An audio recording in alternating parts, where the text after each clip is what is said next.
pleasure to invite our ever caring, capable, and the ever charming District Director, Carmen, for her opening address. Over to you, Carmen. Thank you, Eric. Good evening, everyone. It's kind of actually I missed the applause after the introduction. Now can only see all the virtual applause. All right. Thank you everyone for attending this district contest workshop. Especially thanks to PQD Carmen, contest lead Eric, and also past district director Peng Yew for facilitating this workshop. It's their initiative to train more members to know how to judge, especially in Toastmasters context. Well, judging is one of the learning, another form of learning in Toastmasters. It involves analytical mind, listening skill, and also delivery skill. And in Toastmasters environment, there are rules, contest rules to guide the judging also, the judges, the judging. But it is updated every term. So we are honored to have our facilitator, distinguished Toastmasters Peng Yew, to brief us. He is ever known as the contest.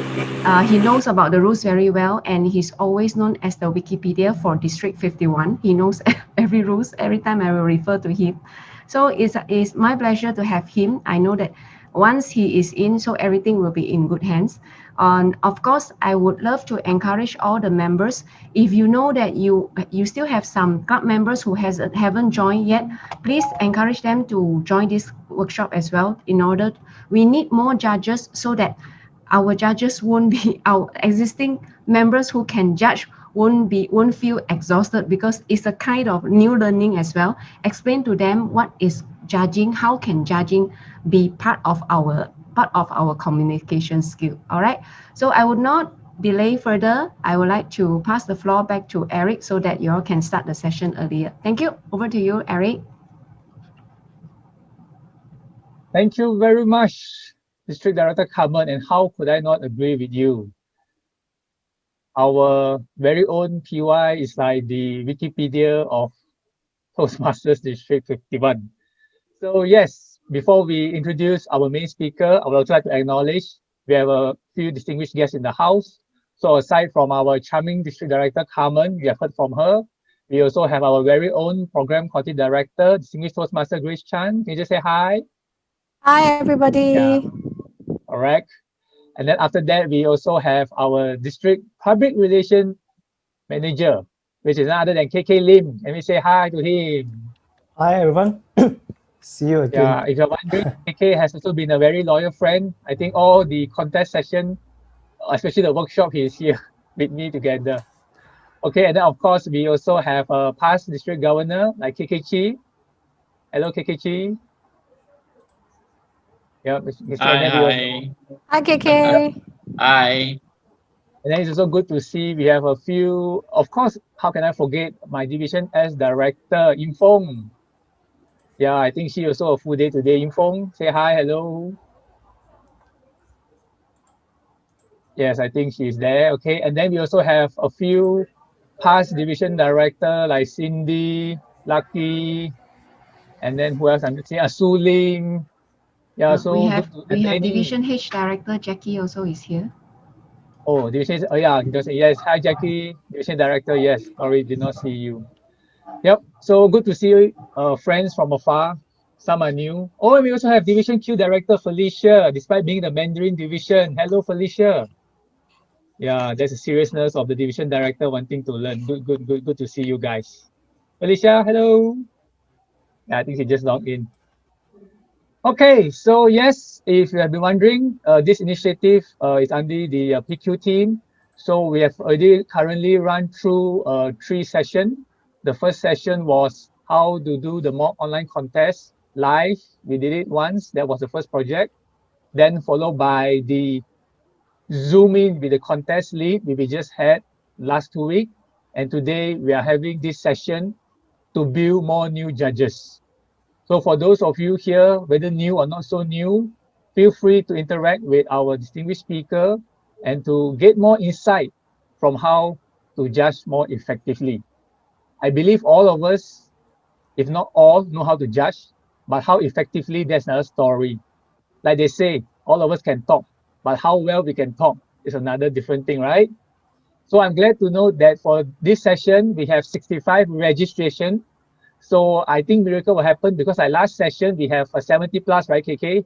But somehow it exceeded to 95, I think. Yeah. So I believe today's session will be so very interesting, and I'm glad to see that, especially workshop on Saturday night, we managed to attract a lot of interest from you guys. So this shows your keen passion of learning, which I'm happy to note.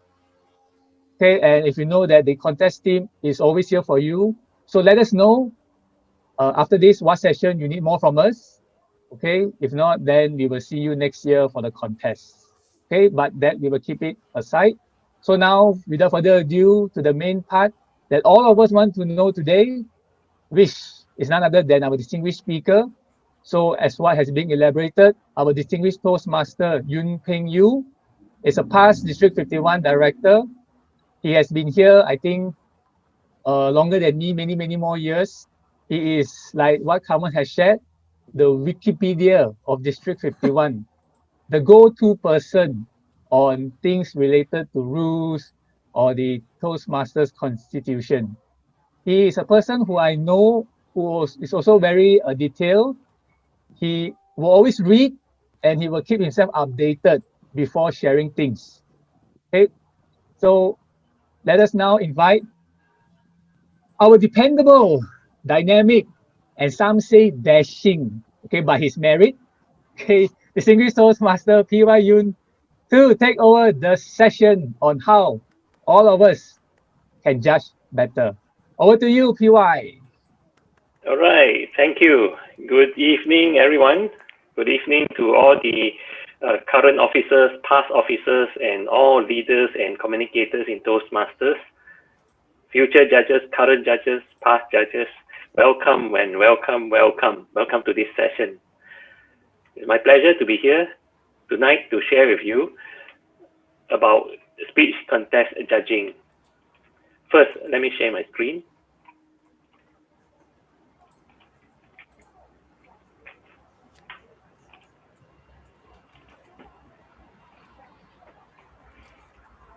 Right, speech contest judging.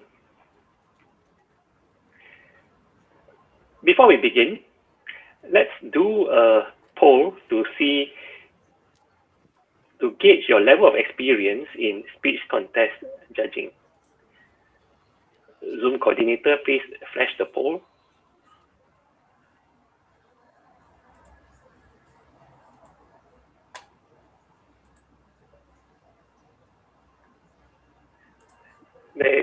The Zoom master has added one icon called NA never, and this is a multiple choice question. So if you choose never, then make sure that you do not choose the ones above.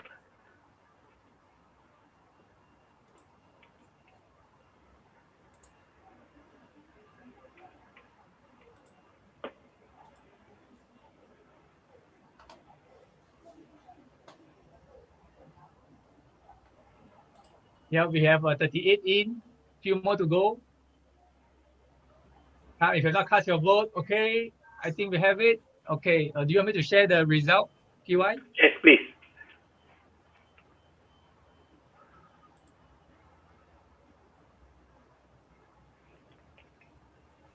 Yep, result is shared.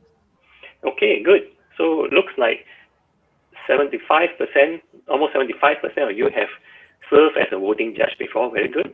And half of that serve as a chief judge or tie-breaking judge. Good. And we have 9 newbies in the judging area. Welcome. Okay, can you please close the poll? Okay, done. All right, fellow Toastmasters, I'm really excited tonight because we have with us 9 potential new judges. So I'd like to give them a warm welcome. Yes, this is the place, this is the starting point for you in your journey in Toastmasters with regards to speech contest judging. All right, moving on. What does it take to be a speech contest judge? Just a few things. Get trained, as simple as that. And where do you get trained? Go to the TI website and watch a couple of videos, or download this speech contest judges training manual and read. In fact, the material that I'm going to share tonight is actually from this speech contest judges training. Apart from that, you have to be familiar with the latest speech contest rules, as well as be familiar with the speech contest judging criteria. And be sure to reach out to the chief judge if you have any doubts. And that is what it takes to be speech contest judge. Tonight, what I'm going to cover are these few topics. When you are the judge, the art of judging, as well as a few tips from my observations in my judging experience in District 51. If we have the time, I will also cover a bonus topic regarding your role as a chief judge. Now, I've been informed that this session today is intended for voting judges, so I will focus on that. What I'm not going to touch on is the virtual speech contest, which have been already covered in previous sessions, as mentioned by Eric. With that, let's get started proper.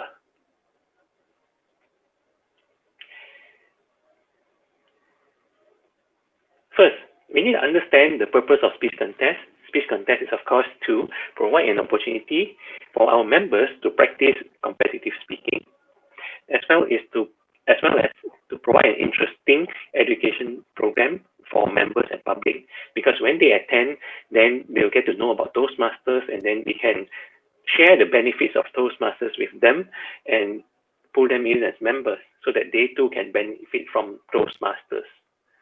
Lastly, to provide an opportunity to learn by observing proficient speakers. Next, let's have another poll.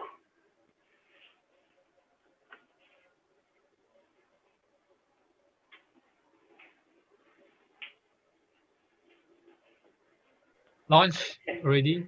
Yes, have you ever left a speech contest feeling that judges somehow selected the wrong contestant as the winner? Wow.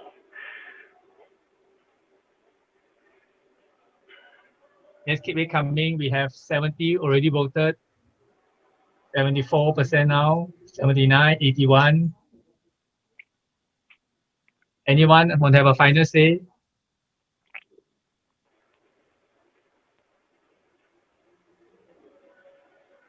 Okay, we have 86 voted. I will share the result now. PY, is that okay?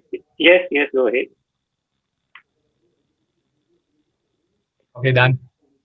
Okay, so about 2/3 of the participants feel that they left a contest feeling that the judges selected the wrong contestant. 1/3 say no.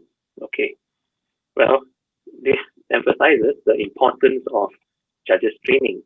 I'm not sure when the last judges training was conducted, but it is something that we really need. Sometimes we also need a refresher. Sometimes the contestant is not selected due to some technical reasons. And tonight, I will touch on some of these factors. First, as judges, we have an obligation to these following parties, to contestants, because they prepared so hard for the contest. So the least we can do for them is to give them the best service, excellent service as a judge. Obligation to Toastmasters, because as official role players in the Toastmasters event, we represent Toastmasters. And to the audience come to watch our contest, they have expectations that it is conducted professionally, so that they too can see how things work in Toastmasters. And last but not least, obligation to themselves. As a judge, you owe it to yourself to bring out the best in yourself by adhering to all the guidelines and procedures in the judging process. Okay, moving on. Right, judging versus evaluating. In judging, our focus is to select a winner, whereas in evaluating, it is focused on providing feedback. Now, what happens if you are a judge and you start wearing the hat of an evaluator? When that happens, you'll be distracted because you'll be trying to think of, what shall I tell the speaker after this contest? What are the points I should ask the speaker to improve on, etc.? So when a judge wears the wrong hat, the quality of judging will be impacted because the judge will be distracted. So when judging, judges will need to focus 100% on their role and not to think about other things such as how to evaluate the contestant. After all, judges' decisions are confidential. That means when the contest is over, we just keep the results and scores to ourselves. We do not share with other people. All right. So this will help us understanding this judging and evaluating will help us know our focus and what hat we should wear when we play the role of a judge. Right. Other things would be, of course, these are the pretty standard TI slides. The good judges are, of course, accurate. I just want to elaborate with a few more examples. Accurate here means that you're able to fill in the forms correctly, etc. Because it would be a shame if we spend so much effort to rank the contestants, but we made a mistake tabulating the score. So nowadays, everybody has a smartphone, so you can easily whip out your calculator and do the adding. Fair, of course, we need to be fair. We need to be aware of the bias that we have, etc. I'll touch on that later. Trustworthy. We have to portray the trust that the contestants have given to us as judges to be able to deliver the best results.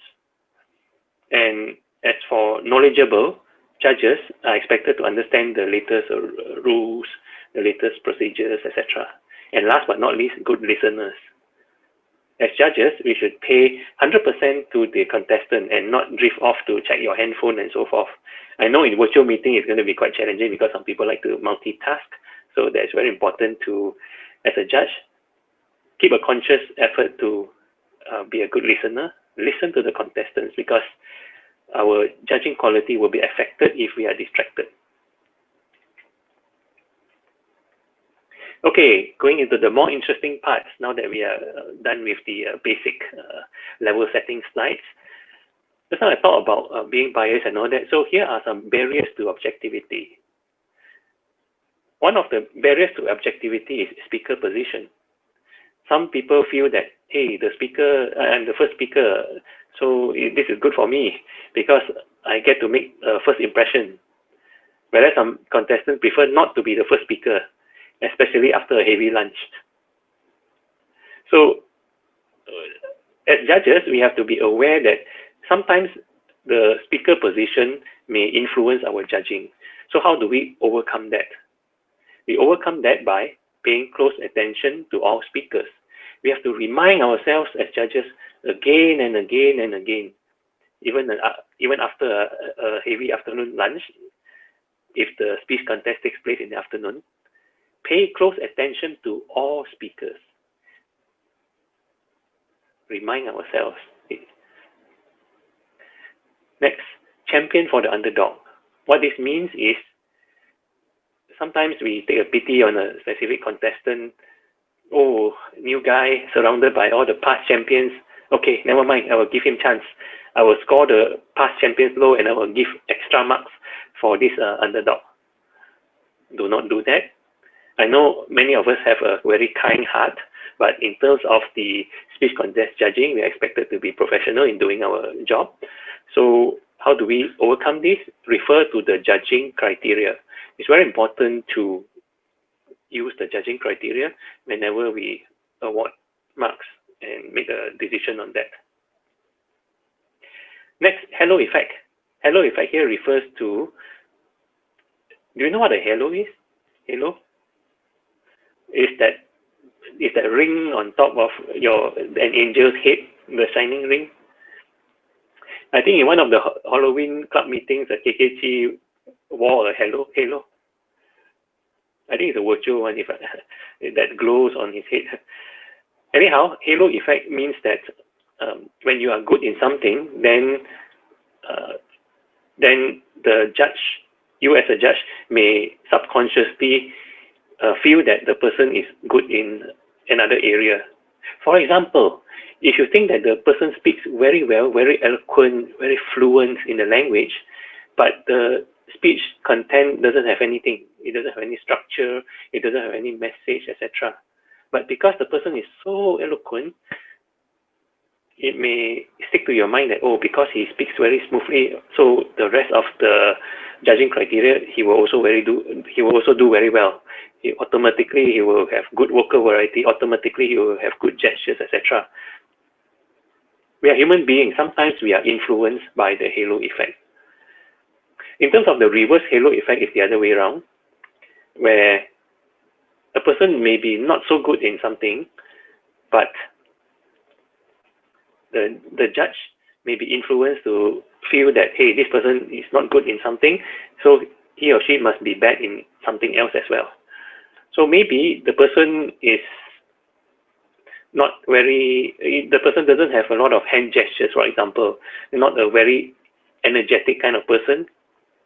So maybe because of this, then the judge may feel that, oh, this person doesn't have a lot of good gestures, therefore I think the speech contest, the content of the speech will also be so-so, and the vocal variety will also be so-so, because how can he win? I mean, look at his gestures.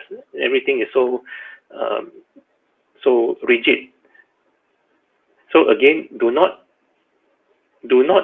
or rather, be aware of the halo effect and the reverse halo effect, because it can influence our thinking. So how do we overcome these barriers? Again, refer to the judging criteria, halo effect and reverse halo effect. Next one, second time around. Second time around is when the contestant, you have seen the contestant speak before at a previous contest, maybe at an earlier level.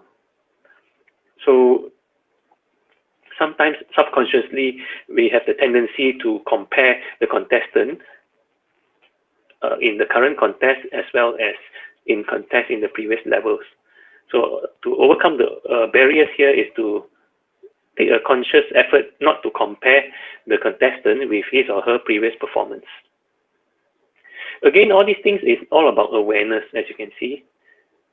If we are not aware of it, we are more easily swayed by these barriers to objectivity. However, if we are aware of it, at least we can take some action to remind ourselves again and again. Next, not the norm.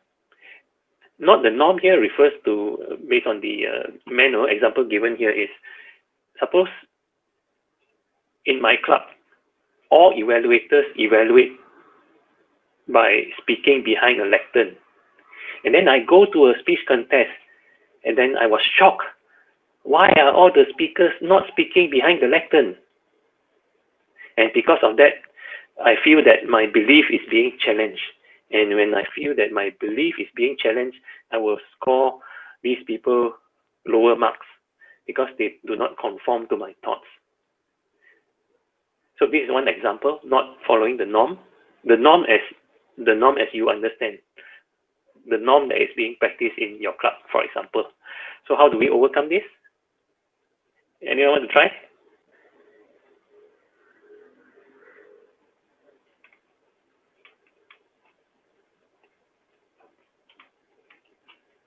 Oh, I think the folks are on mute. Okay, never mind. So yes, how do we overcome this?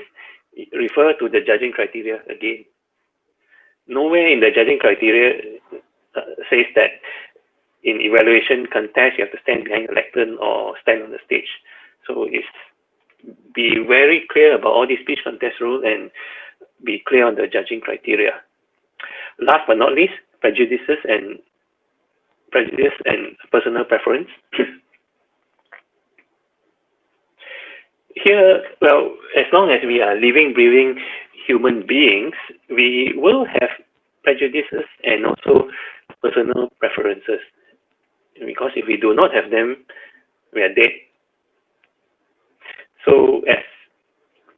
But the thing is, every one of us, each and every one of us have a different background, go through different experiences in life. So it's inevitable that we have this kind of biases with us. Being aware of it may not be enough. So that is why, to overcome this, use a panel of judges, which is why you do not attend any speech contest where there's only one judge or two judges, right?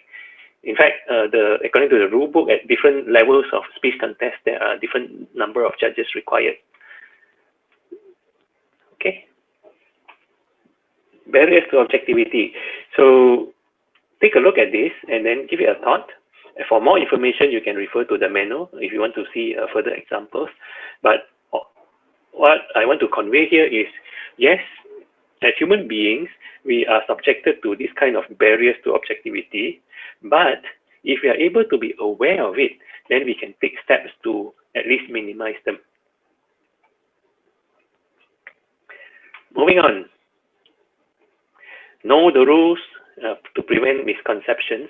Now, speaking of misconceptions, sometimes there are some rules that you hear about, but you cannot find them anywhere. So how do we overcome this? Of course, read the rule book, check the rule book. With that, let's move to another poll.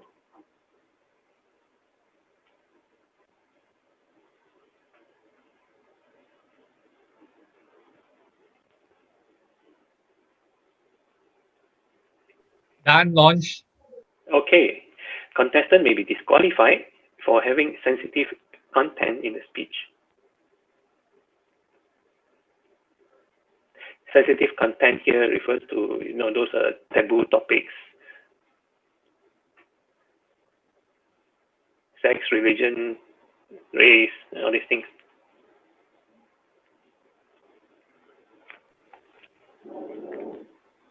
Eight more to go. Cast your vote. Okay. In 5, 4, 3, 2, 1. Okay, I will share the result now. Okay. Okay, Very PY, interesting. check. Yes, I see the result. Very interesting. 2/3 of you say no, it's not a problem. We cannot be disqualified based on the sensitive content. But 1/3 of you say yes, the contestant may be disqualified. So what's the answer?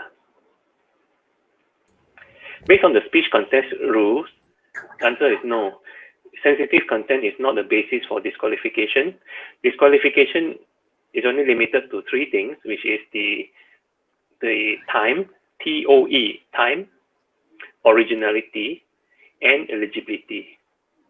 If you count the regional level for the international speech contest in which you have to upload a video, the video specification is also another point of disqualification, another point for disqualification.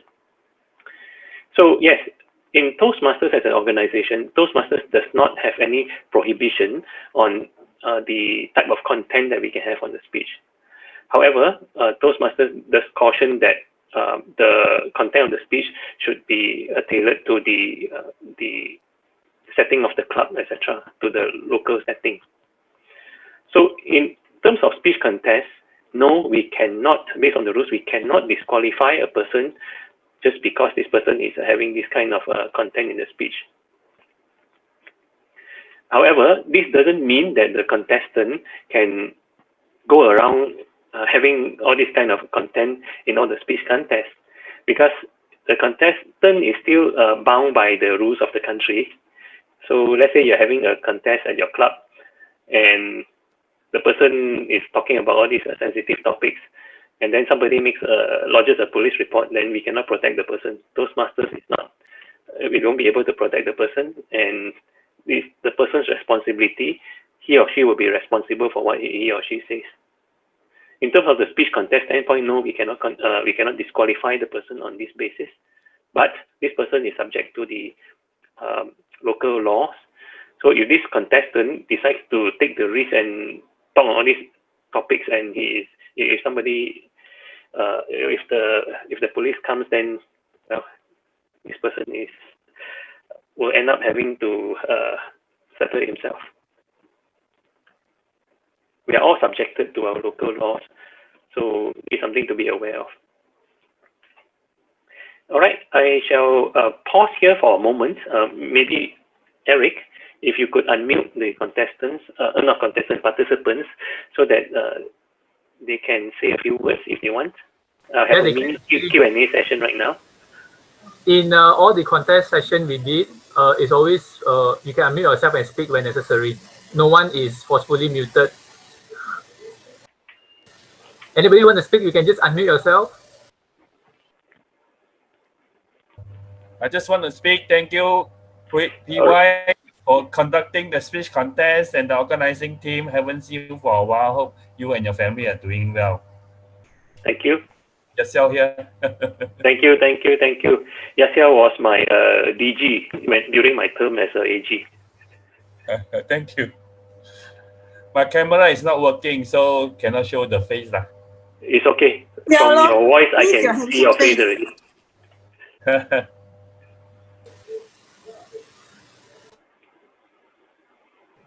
Okay, so I know that this is just one of the examples of a so-called a misconception. So I hope that this clarifies matters. PY, sorry, can I just ask if Yes, you go don't ahead. disqualify them, is Benny? So we don't disqualify them, but we can mark them down, right? Yes, absolutely. We can mark them down. Afterwards, I will cover the judging criteria, because there's one section on the usage of words, for example. If you feel that the words are not appropriate to the audience, then you can even give a 0 in that section.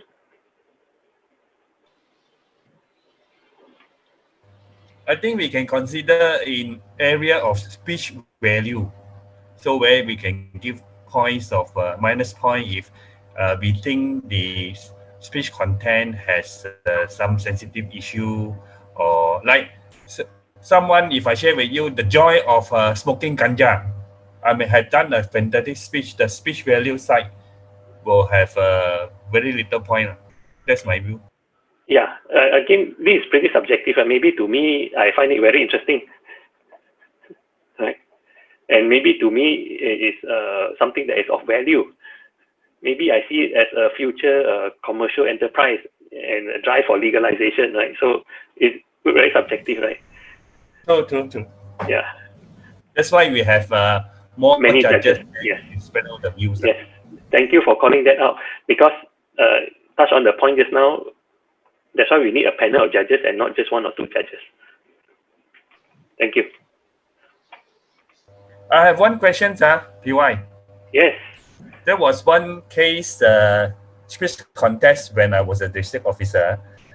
The contestant. Sorry, who is that speaking, please? I cannot see the. Oh, Yeah. Right. Sorry. Yeah. Okay. I sound different from just This now. Okay. contestant. Yeah. This contestant from Kuala Lumpur, and his close relative in Penang was a judge, and that was not disclosed to the chief judge. So the relative proceed and act as a judge. How would you handle a situation like this? Okay, that is why the contest was over. Then we found out that one of the judges was related to the contestant, to a contestant. Yeah, thank you for asking that question, Yatsiao, because TI actually has revised some of those forms. Now the judges eligibility form has one additional bullet talking about this. Okay. I'll cover that afterwards. Okay, thank you. All right, thank you. Good question. All right, if not, then let's move on. Again, once again, everyone, I just want to make this a very informal session, so feel free to chip in whenever you have any questions or you just want to share something. All right, moving on. Oh, there we go. Hey, just right on the dot. We are talking about this judges' eligibility. Right? Here we are. This is the form that all judges need to fill in to hand into the chief judge. Okay, I will zoom in. Okay, first section is regarding eligibility. So this slide, or rather this form, talks about, you have to be a paid member, you have to be all these things. It's a summary of what you find in the rule book. But the one that I want to highlight here is those newer areas where some of you may not be familiar with. I want to bring your attention to number 4. Since about 2-3 years ago, you can be a judge and take part in a speech contest at club level. Previously, if you take part in a speech contest, you cannot be a judge. But now you can. So judges at for contest beyond the club level are not eligible to compete in the same contest type during the same contest cycle. But for the club level, it's okay. I just want to bring your attention to this. Now, however, I believe the intention of TI to have this clause is to accommodate those clubs in the remote areas. Like, for example, maybe the island of Bali in Indonesia, only like 2-3 clubs. So that's why very hard to find judges and all that. For District 51, I think that I may be making an assumption, but I believe that we have many judges available here, and I believe also that we should train up at least 2 judges per club, so that we don't have to end up in this situation. But nonetheless, in terms of eligibility, yes, now you can be a judge and take part in the speech contest in the same contest, not in the same contest, same contest cycle, same contest type at the club level.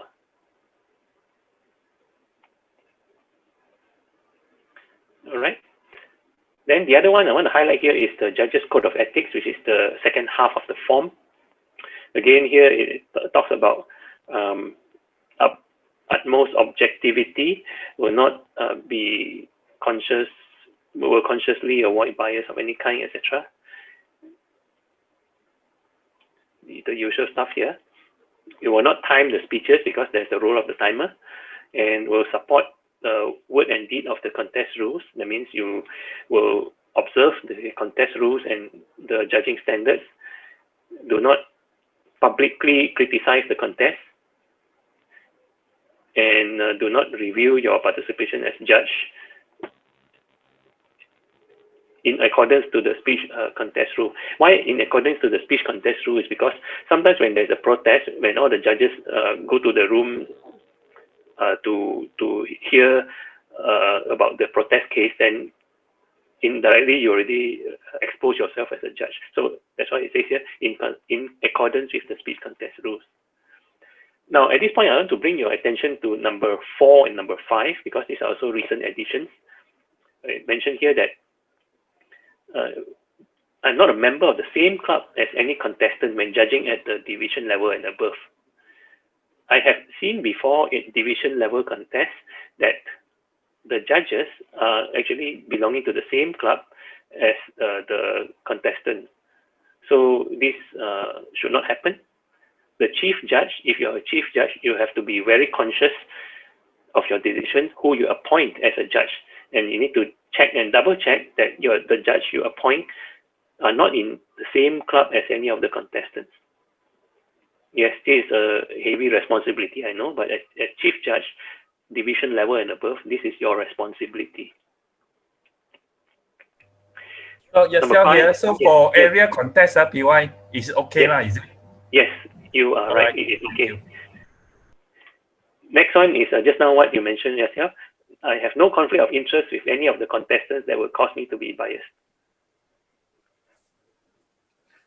So Peng Yew, so for our division contest, it will be good for us to appoint the judges from other divisions.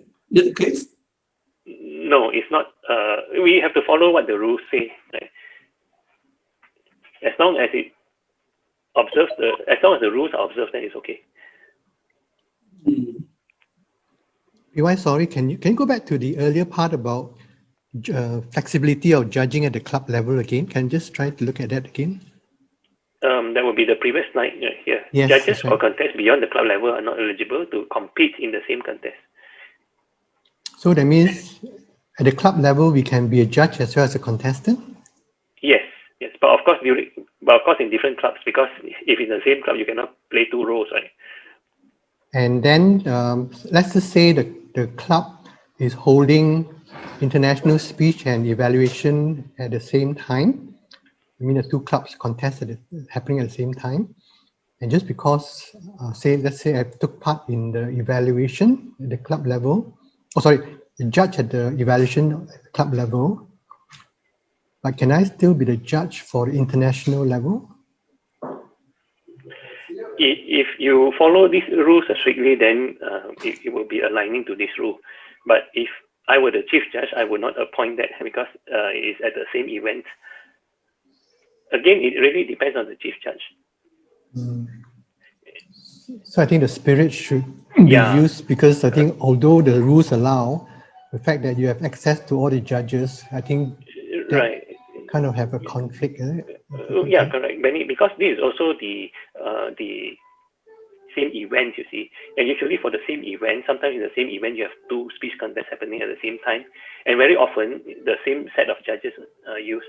So I very rarely do I see a chief judge appointing two separate sets of judges for two types of speech contests in the same event.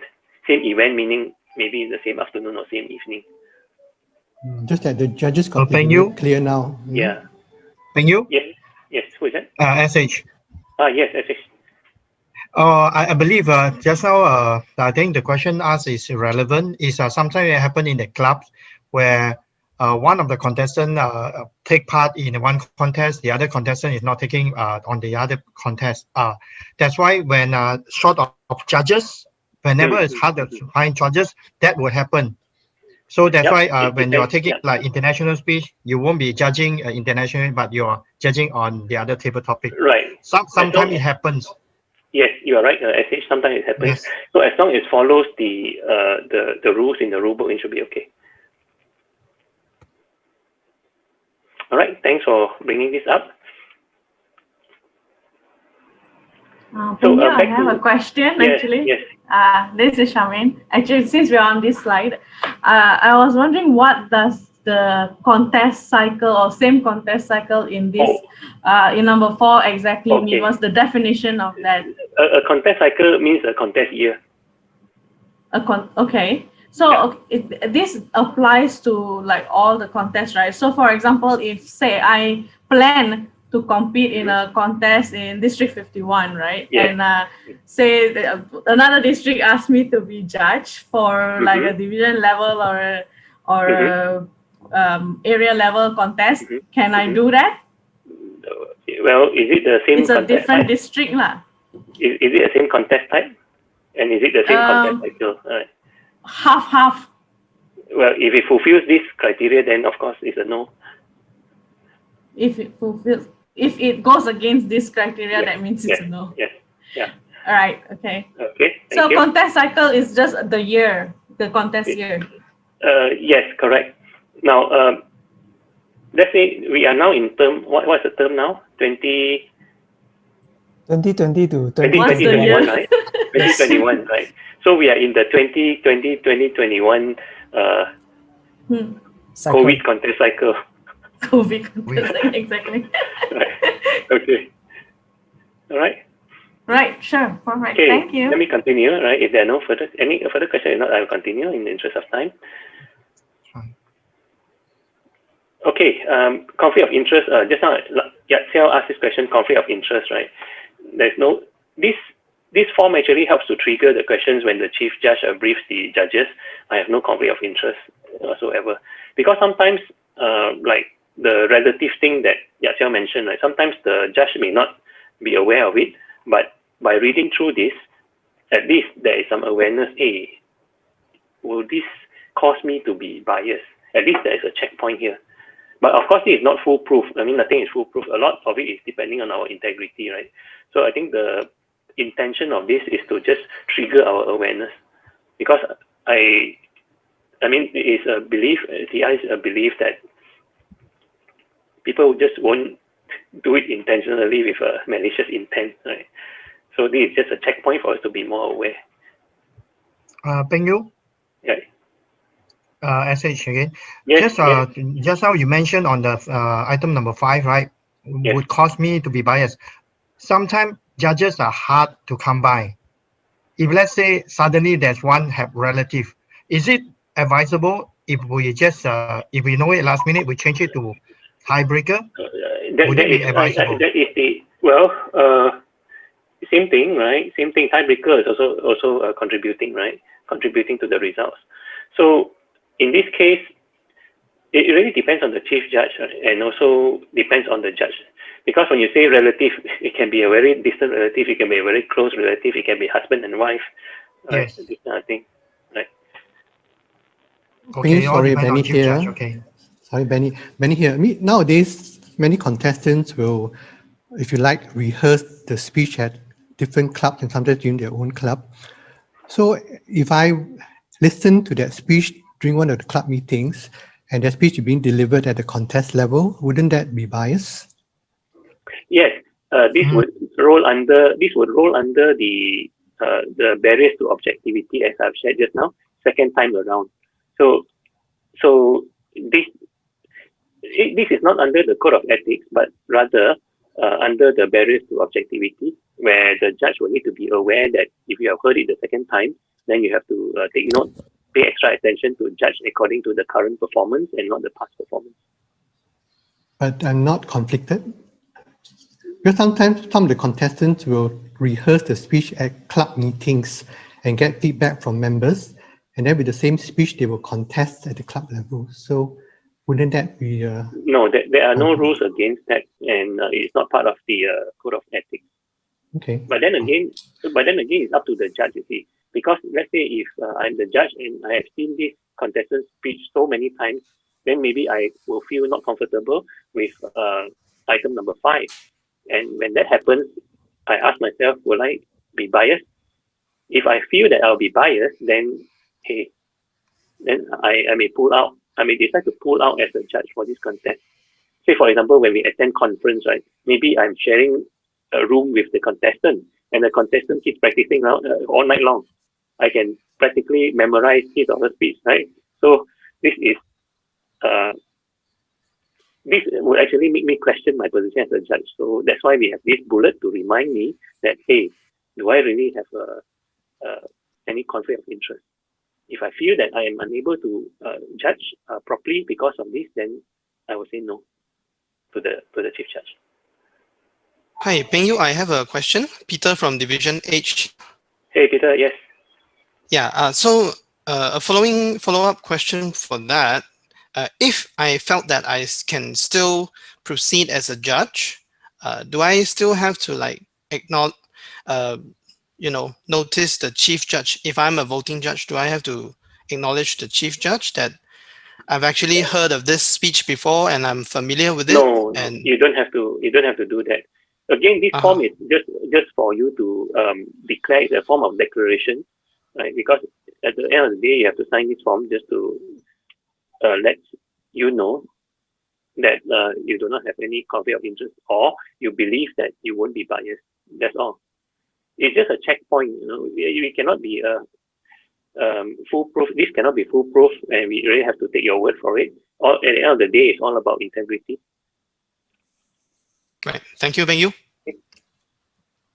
PY. Okay, Peng Yew. PY. Yes. KKG. Yes, KK. The way I see it is the eligibility is the objective measure of the judges, whereas the code of ethics is the subjective measure of the judges. So it does not disqualify a person in the code of ethics side, but it is meant to raise, like what PY says, raise awareness that if in any way that we personally feel will be affected by any of the listed points in the code of ethics, you have to make a decision. I personally have withdrawn from being a judge when I found out that because when you're appointed a judge, you don't know who are the contestants. Then when I went to the venue, I saw a member who is a dual member of my club as well as of another club, but he was representing the other club as a contestant, not my club. So I went to the chief judge and I surrendered my whatever file that I was given and say that one of the contestants is also from my club, but he's not representing my club. Yes, correct. Not because I will feel biased, I will be biased, but because I must be seen as objective. Yes. Because there will be people in the audience who knows he is also a member of my club. Mm-hmm. That's right, KK. This is also pointed out in bullet number 4. Yeah. Yeah. So one thing I like about TI is the forms keep getting revised. So over the years, there are some additional bullets added and also clauses being reworded. Initially, number 4 was not very clear. Because yes, because okay, go ahead. if you look at item 2, I have seen many judges timing the speeches. Right. I have seen. Right. So what? So what does that mean? You know. So like I said, this part is is the subjective part. Is to help us mentally to stay focused on the criteria and try not to do those things. Yeah, back to you, Peng Yew. All right, thank you, KK. Yes, this is a very good summary. 2 halves, the objective part as well as the subjective part. Thank you. All right. Thanks for all your questions. Next, we have the next part, which is what the manual calls the art of judging. This is where we dive into the ballots. This is the judge's guide and ballot for international speech. The one on the left is for the voting judges, and the one for the right is for tie-breaking judges. What's the difference? The lower half of the form, or the bottom section of the form, the voting judge will need to fill in 3 names, but the tie-breaking judge will need to rank all the contestants from first to last. So tie-breaking judge is actually a very heavy role.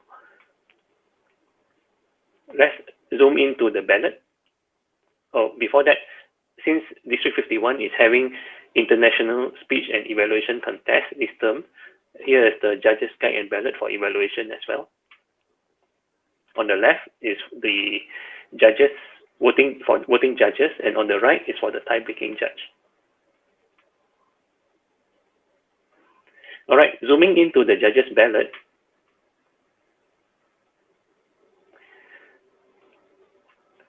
You'll notice that for the voting judges, it is submitted to the counters, to the tally counters, whereas for the tiebreaker, it is submitted directly to the chief judge. Okay, the tie-breaking judge's official ballot will not be open unless there is a tie during the ballot counting. There's a lot of points to note on filling up the judge's ballot, because the votes must be cast for first, second, third place, or the ballot will be voided, unless of course there is 1 or 2 contestants in the whole contest. So there are 3 spaces here for you to fill in who is first, who is second, and who is third, and a place for you to sign as well as to write your name. Same thing for the tie-breaking judge. Only difference is you have to fill in first to last, how you rank the contestants, and you have to submit it directly to the chief judge. Okay. Oh, Jackie raised a hand. Yes, Jackie. All the while I thought the tie-breaking judge will be the chief judge, though. So it can be different person, why not? Yeah. So it must be different person. Must be different person. Must be different person. Yes. The rules wasn't clear a few years back, but now the rules are very clear. Chief judge, voting judge, tiebreaker judge, they are all different roles. Oh, so the tie-breaking judge will be appointed by the chief judge also? Yes, but it's a secret judge. This tie-breaking judge need not attend briefing. Oh, okay. Okay, thank you. Right. Okay. Jackie, I just want to call out, right? Because if, let's say, the chief judge names him or herself as the tie-breaking judge, then when it comes to ballot counting, and then it's time to open the tie-breaking judge, then there will be questions. Oh. Right. Okay. Okay. Thank you. Thanks. Peng Yew, I'm Cindy. I want to ask about the tie-breaking. for, let's say there's a tie, first and second is the same person. There are two persons in first place. So we look at the tie-breaking judges. We look at the first place, the name is, let's say this name is Mr. A and happen to be first place. Mr. A is in first and second. So are we going to take one name only, or are we going to look at all the 9 places, the names combine and read all again? No, this is, you are talking at the judges, not the tally counting, right? Not the tally counting, is it? I'm talking about chief judge when there's a tie breaking. How are they going to take? Are they going to read all the results in tie breaking, or only taking the first place? Okay, I will go into that later, right? So your question is during the tally counting. Are you referring to during the tally counting when the tie breaking? Yes, I believe she referred to tally counting. Okay, good. Peng Yew, So I believe she referred to tally counting. Thank you, Ashish. Thank you, Cindy. I will cover that later. All right. All right. Now, before we go into the tally counting, first we need to know how to fill in the form, right? The ballot, right? So this is the things you need to be aware of, how to fill in. Remember, make sure that you fill in all 3 spaces here, because if you do not fill in any one of them, your ballot will be voided. Okay. All right. How do we fill in the ballot sheet? The TI recommends not to fill in the scores as the speaker speaks. Here are some suggestions that's recommended by TI. When the contestant is speaking, you may want to take some notes, and then after the speaker has completed, based on your notes, you can fill in the scores. Do not fill in the scores as the speaker speaks. This is one suggestion.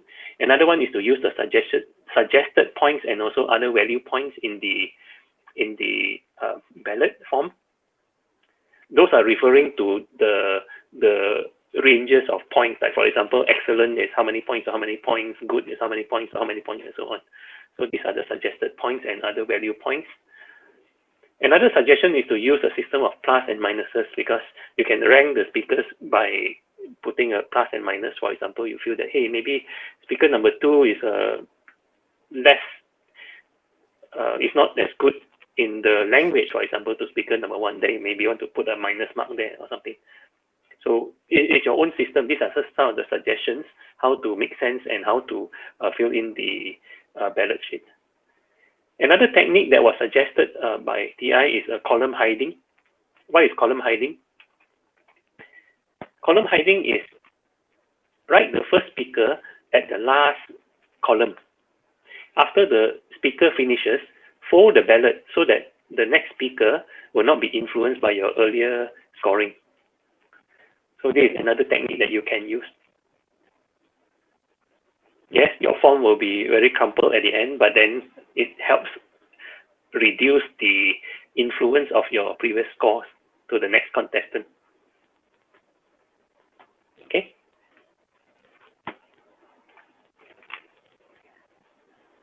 All right, time for a poll again. We are now done with the ballots. Next, I'm going to go through the judging criteria briefly for the international speech as well as the evaluation contest. Peng Yew, I think just now I asked about if the judge fill in, let's say there are 3 winners, right? First, second, and third. Then the third name, he wrote it wrongly. Let's say for Subi Ken Kwong, he write Ken Kwang. Yeah, then the other name afterwards. is okay. Oh, I know. afterwards. I'll cover that afterwards. Yeah. Okay. Okay. Yes. Okay. I have that. I have one section on that. Thank you for reminding. Okay. All right, then let's have a poll.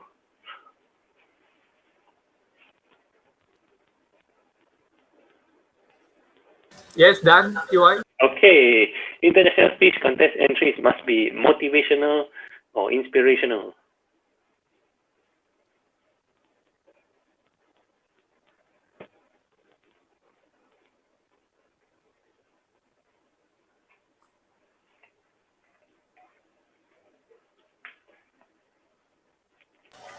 Okay, the poll are coming. We have 84% voted, 88. Okay, we give 3 more seconds in 3, 2, and 1. In polling, and I should share result now. Okay. Okay. All right. So around 90% say no, which is correct, and 10% say yes. So again, being motivational or inspirational is not part of the judging criteria. I'll elaborate. Okay, this is the judging criteria for international speech. 50% is for the content, and 30% is for the delivery, 20% is for the language.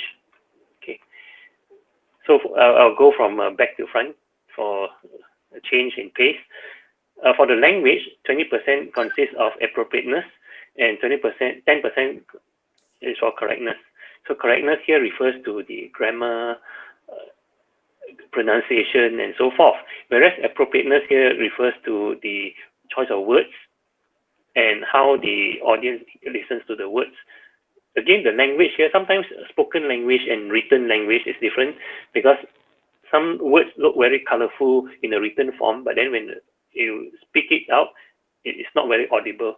So appropriateness is very important.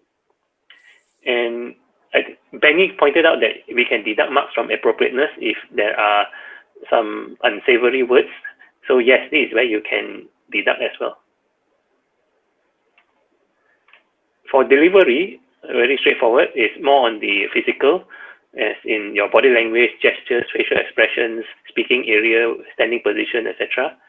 Voice is, of course, what we learn in all the Toastmasters projects, the volume, the rate, etc. So that it is easy to hear and the words are clearly understood.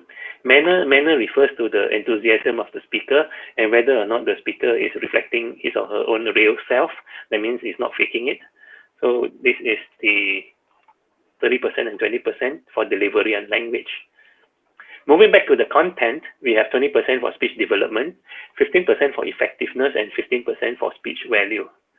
For speech development, of course, we talk about the purpose, the structure, opening body, conclusion, supporting points, engaging audience attention, and leading to a conclusion. And of course, presented to the audience in a unified whole, meaning that it's smooth from beginning to end, it's not disjointed. Effectiveness is, of course, how effective is it? That means how the speech managed to reach out to the audience. What was the audience response? So these are some of the questions that you can ask yourself. Was I able to determine the purpose? That means if you ask yourself these questions and you are not clear on the purpose, then maybe you can consider lowering the score for this. To Benny's point, the last question asked here was this speech subject appropriate for this particular audience? So if you feel that the speech is not so suitable for the audience, you can also deduct points from here. Last but not least, value. That means the speaker has a responsibility to say something meaningful and original to the audience so that the speaker makes a contribution to the thinking of the audience. Now, bear in mind that it doesn't have to be motivational or inspirational. It can be an entertaining speech, for example, or it can be a humorous speech. So nowhere in the judging criteria is it stated that it has to be a inspirational or motivational speech. If I can ask a question over here. Yes, go ahead. You know, when Mike Carr did his World Championship speech, yes, what he did was he used camera angle and he moved himself along the screen. Where would that be judged? I mean, which criteria would that carry? Well, this is the first time we are having the virtual contest, right? But in my opinion, sometimes it's actually the whole framework, of it. There are elements of the speech development as well, because it jives, the ending and the opening of the speech jives. For example, in the opening speech, he actually he pulled the corner of the screen, if you remember, right? So I also observed some gestures in the opening body and also conclusion of the speech. I think they are not very distracting, and to me, it helped with the speech development because the gestures that he showed somewhat supported the opening body and the conclusion. In terms of effectiveness, audience reception, right? Yeah, for me, yes, definitely, I was pulled into the speech because, yes, I could, through his gestures, I could determine what he wanted to do. I know his purpose. So Again, all these things is more of, in my opinion, is more on the delivery standpoint. Benny? Yeah, thank you. I'm just trying to see how you evaluate, as a judge. Well, my thinking, my thought is we just go with the judging criteria. Of course, judging criteria doesn't specifically call out this kind of video speeches, especially in this situation. The match that I can think of is a physical, because that is how you use the camera. In that case, I feel that it's analogous to the effective use of the designated speaking area. Thank you very much. It's useful. Thank you. Okay. All right. So, in my opinion, international speech contest, I think that the judging criteria are pretty straightforward. If you ask me, development is something that we learn in our Toastmasters training.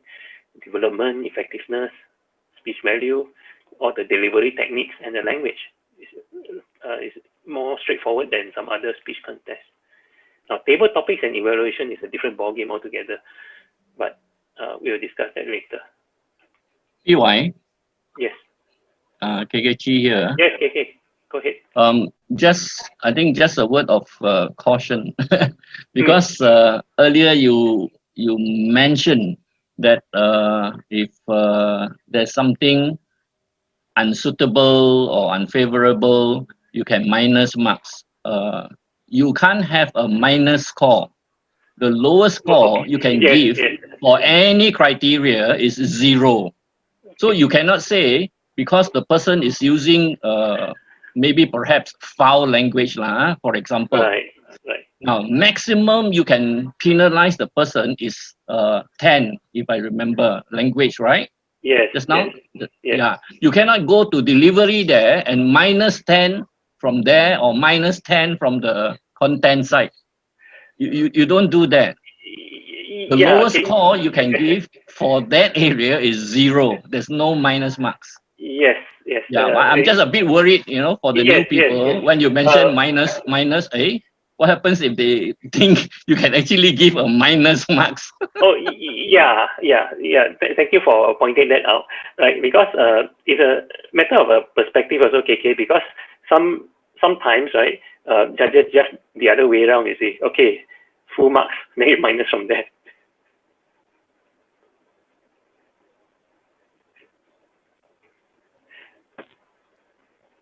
So yes.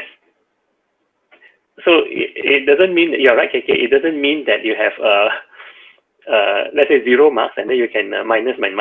No, it doesn't work that way. Thanks for calling that out, KK. Hello. Now we are on the page of content. You cannot have -5 for speech development. You can't do that. Yes. The worst you can do is 0. 0. Yes, you're right. Yeah. Okay. Yeah, we got to be, because the language used, just to make sure the communication is correct. Okay, good point. All right. That is for the international speech contest judging criteria, and now we shall move on to the evaluation criteria, because evaluation is also the other speech contest type that is selected by the district. Let's have a poll to see what you understand about Toastmasters evaluation.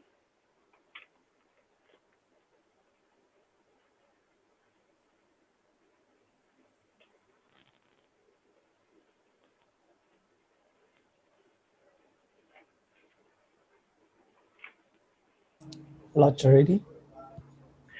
Yes, thank you. So in order to play the role of a evaluation contest judge, it's very important to understand the role of the Toastmasters evaluator per the Toastmasters evaluation standards.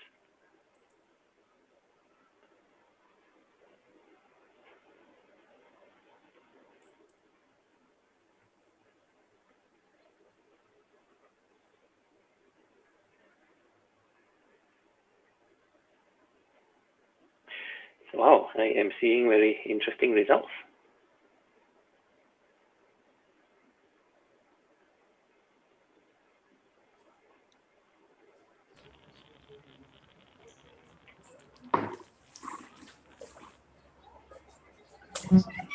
The evaluator here means the evaluator in evaluator in contest or a normal evaluator. An evaluator, whether doesn't matter whether it's in a club or in a speech contest. Okay. The role of an evaluator.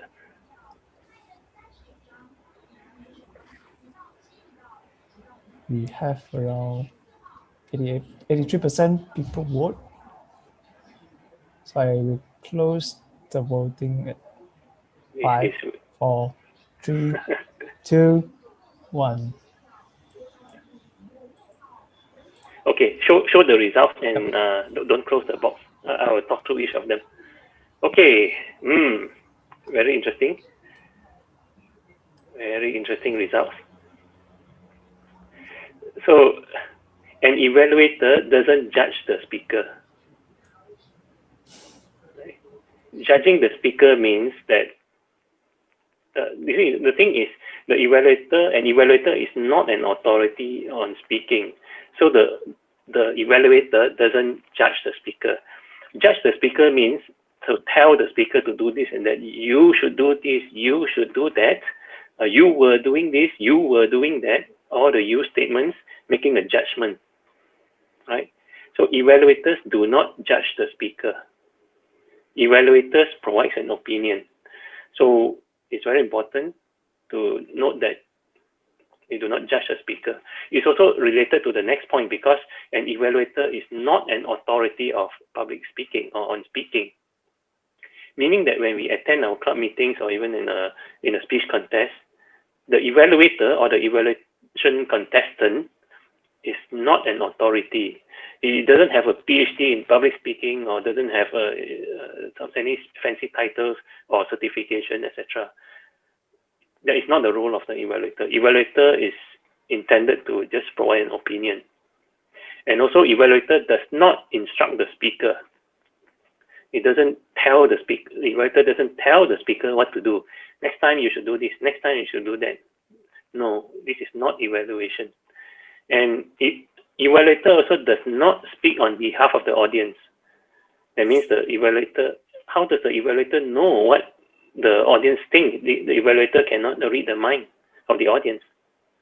Of course, if the evaluator can see that the audience is laughing, then, oh, I see that the audience is laughing, so it must be very funny. So yes, whatever you can observe, you can report out as an opinion.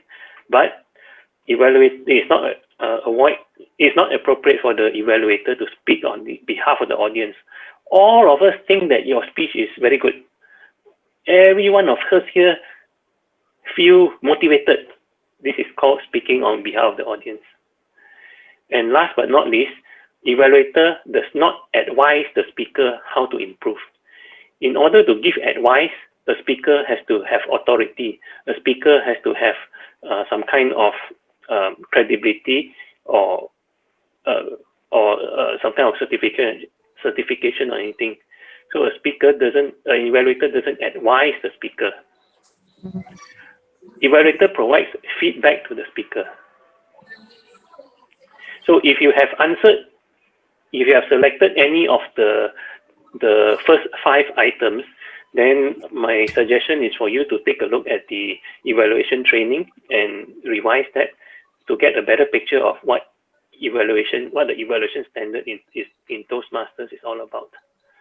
Okay, because this will affect your capability and your capacity as a evaluation contest judge. Okay, questions? PY, and therefore that's why in the Toastmasters culture, in any evaluation, whether it's a club level or area level, the evaluator do not tell the speaker to redo the speech. Yes, correct, absolutely, right. So I was very disturbed because I was told by one of the members that they got clarification from the international president that it is okay to do so. So there's a lot of confusion happening in town. That's very strange because the manual specifically mentions we cannot ask the speaker to redo the speech.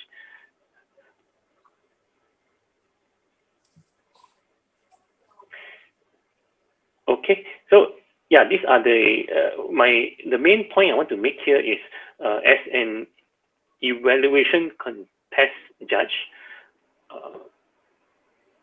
we need to understand what Toastmasters evaluation is all about, so that we can actually understand the judging criteria better. Because if once we have the mindset that it is okay for an evaluator to judge the speaker, it's okay for the evaluator to instruct the speaker, it's okay for the evaluator to speak on behalf of the audience, then it really isn't not really aligning to the TI evaluation standards. Okay. Let me touch on that a little bit more. If you could close the poll window, please. Yep, close. Yeah, okay. So where to get resources to revise on this evaluation? There are 4 manuals in the traditional program, which are still valid. My favorite one is actually the first one, Effective Evaluation.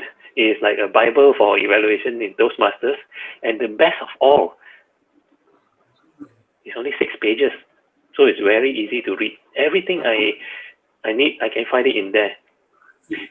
Each time I read it, I learn something. So I'm sure it can benefit you too. In Pathways, 2 videos are introduced as well to provide training on evaluation. One of it is Pathways How to Evaluate. This is not part of any level, so you have to go and search for it in the base camp. Whereas the second one is found in the level 1 project 2. Now in the video on the lower right, one thing I like about this video is there is a test speaker for you to watch, and there are 3 test evaluators who deliver the evaluation after that. Then the video goes on to explain what are the qualities of evaluator number 1, qualities of evaluator number 2, and qualities of evaluation number 3, and which is the standard that we have in TI. So it's a very interesting watch if you have not watched it. All right. So again, my appeal to you is to, in order to be fair to the contestants, if you happen to be an evaluation contest judge, do take a quick review of all this evaluation training material so that you can have a better understanding of the judging criteria for evaluation contests. Okay, moving on to the next slide and talking about the judging criteria for evaluation contests, we have only 4 items, very straightforward. 40% goes to analytical quality, right? Is it clear, logical, specific, strengths and weaknesses highlighted? 30% recommendations. Are those recommendations practical, helpful, positive? Are they specific? And then 15% is the technique. Technique here, whether or not the evaluator is sensitive to the feelings and the needs of the speaker and yet encouraging. For 15%, these are some of the this technique refers to for example, the choice of words, etc. If you look at the manual, there's a section on how you say it. So in that how you say it section, there are certain words that are to be avoided and certain words to be used. For example, one of the things that are to be avoided is judgmental statements. Judgmental statements means all the you statements. You were too loud. You didn't do this. You didn't do that. You should do this. You should do that. So when a sentence starts with you, for those of you who have done interpersonal communication, whether in Toastmasters program or external programs, you will find this familiar, because when we deliver a message to a person, when we say you, that means the person, the receiver of the message may get a bit defensive. So always use I. And evaluation is all about your opinion. So it's what I feel, what I hear, what I see. So instead of saying your voice is too loud, better way to phrase it will be, I couldn't hear you clearly. Right. So these are some of the techniques that you can find as well. Okay. And last but not least, summation. Summation is very important because this is a summary of the entire evaluation. Not the summary of the speaker's speech, mind you, but summary of the speaker's, summary of the evaluator's evaluation. And it had to end with positive and encouraging. What I observe is many contestants just say, "Oh, thank you very much. I look forward to your next speech," the end. So how many marks can you award for such a sentence? Does it have a summary? Does it have a suggestion? Yeah, maybe it's a little bit positive and encouraging. Maybe I can give 1 mark. So this is some of the things that you can consider. All right, I know that it's only 4 bullets here, but it's not as straightforward as the international speech, because international speech is something that's more related to what we cover in the Toastmasters, typical Toastmasters project, where you have the opening body, conclusion, and all that. But for evaluation, it's a bit different. You look at different criteria. So I shall pause here for a while to take some questions.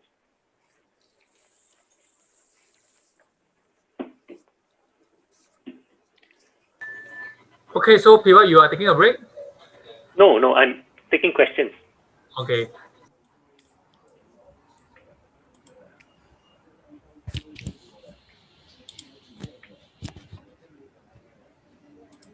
So PY, in your poll, Benny here again, in the poll, in the 4th line, you're saying that we should reconsider that line if you're instructing the speaker on how to improve.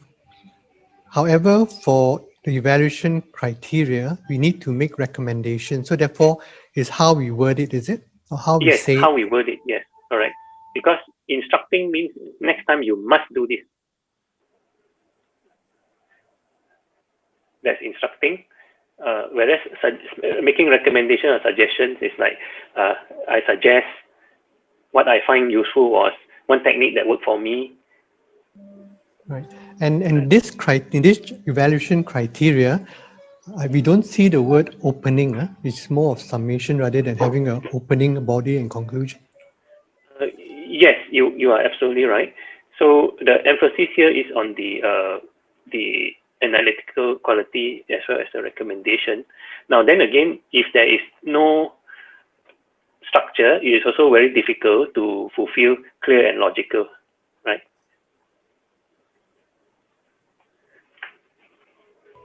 You notice in our pathways evaluation, the structure is what you excel in and areas to improve and then to challenge you. Yeah, that's right. Are you therefore saying that we should not be using that, or rather, sorry, I'm saying that we used to use a sandwich method, but in pathways it's slightly different. It's like what you excel and then what you can improve and then to therefore challenge yourself. So the structure is slightly different. How would that fit in the evaluation criteria?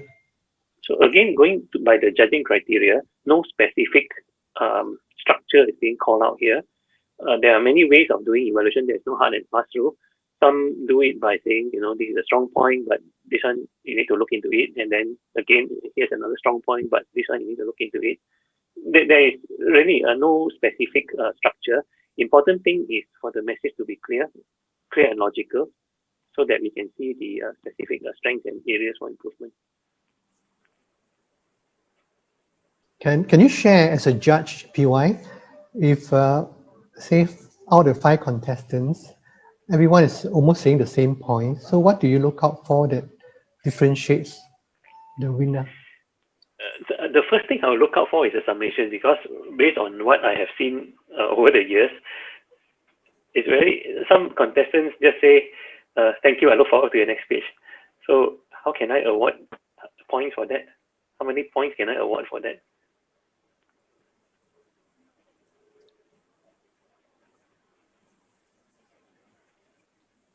That would be probably one of the easy thing to look at, Benny. Yes, thank you very much, PY. Thank you. Yeah. And mind you, 15% is actually quite heavy. So sometimes we may be wondering, how come that contestant or that evaluation contestant is so eloquent and yet the person didn't win?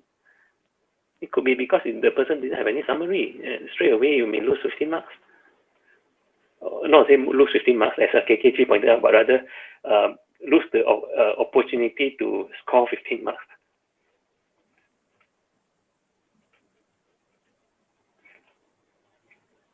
All right. Okay, anyone else? Jackie, I saw you raise your hand. Oh, Jackie. Okay, yeah. Go ahead, Jackie. I'm not sure whether. Yes. You see, I come across some of the club, they may not have the club level contest. Can they just send representative to area level? Because there are a lot of clubs don't have club level contest on though. Yes, club can send a representative to the area level. However, if the club has a contest, then the club can only send the winner to the area level. I came across one club that had a club contest, but all the speakers were disqualified. So unfortunately, that because of this, the club had the club contest. The club must send a winner to the next level. And because they had the club contest and all the speakers were disqualified, so they are ineligible to send anyone to the next level.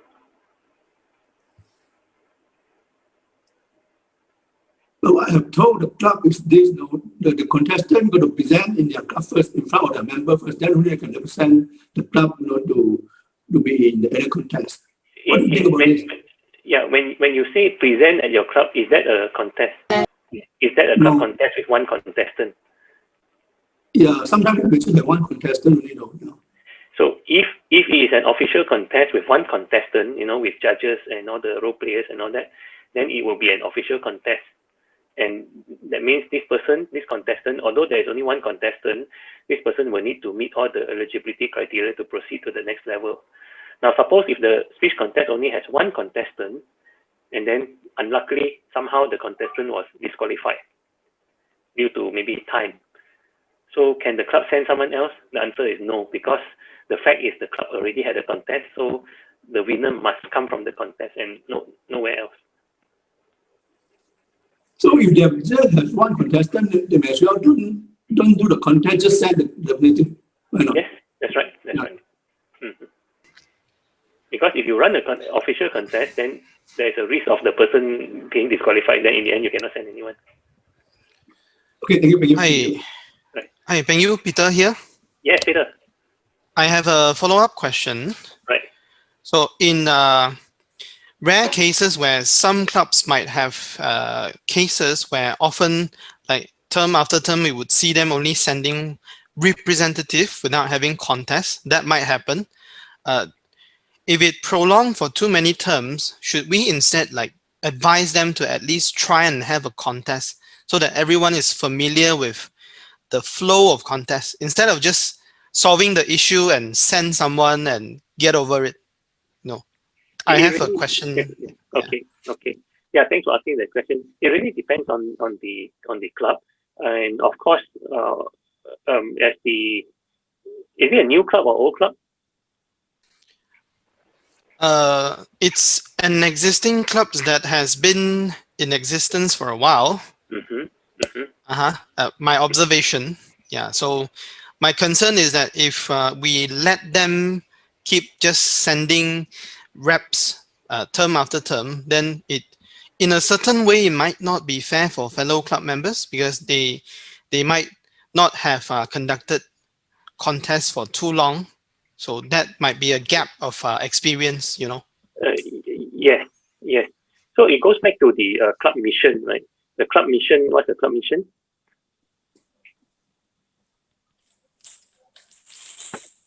You want to provide the environment for the members to have their personal growth, right? So frankly speaking, speech contest is actually should not be the top priority for the club, and the priority should be doing those project speeches as well as bringing in new members, retaining members, make sure that members have opportunity to deliver speeches and getting evaluated, etc. Now that is the foundation of the club. Why I call it out is because sometimes some clubs are weak clubs and some clubs are strong clubs. There are some strong and weak clubs. For a weak club, I would say that the focus would be to get all the club meetings stabilized first with all those regular project speeches, make sure that they are evaluated, make sure there's a general evaluator, make sure that all the role players are there, make sure the club functions as a normal club first. And that should be the first priority in my opinion, because this will allow the club to meet its club mission. Once we have that stabilized, then you can step in. As an area director, you can say that, hey, club, do you know that there's more learning opportunity for you? If you were to have a club contest, then this is what you can learn, etc., and you can lead them to that direction. But in terms of priority, is secondary, I would say. Right. So one final follow-up question. So would it be better, like as an alternative, we can suggest that so-called rather weaker clubs, they can still attend workshops like what we're having it now, and during contests of other clubs, they can try and encourage their members to take up roles, so that they are keeping the learning process going instead of just waiting for the club to revitalize. Then only they take up contests organizing. Very good, very good. Yeah, this is actually a very good thing to do. Sorry, who was that speaking? Peter. I missed that just now. Peter Chin. Oh, Peter. Yeah, right. Peter from Division H. Yes. Sorry, I couldn't see you just. Okay, yeah, there you are. Okay, yes, you are absolutely right. Attending speech contest in other places, maybe area division or even other clubs, would help to give the club members confidence to see how it's being run. Yes. So when you think that the club is ready, or you want to prepare the club to have a speech contest, or you want to give them the necessary exposure, yeah, by all means, go ahead. Ask them to attend other speech contests. In fact, they can even play roles. Thank you, Peter. Right. Thank you very much. Mm-hmm. Okay, let's move on a little bit. Right, last section. Last section. Now, this is for the briefing by Chief Judge. So, as a voting judge, you will be briefed by the Chief Judge. If you are a tiebreaker judge, you do not have to be briefed by Chief Judge. You do not have to appear in this briefing section. Here are, how many of you heard this sentence before? All of you are seasoned judges, no need to attend briefing.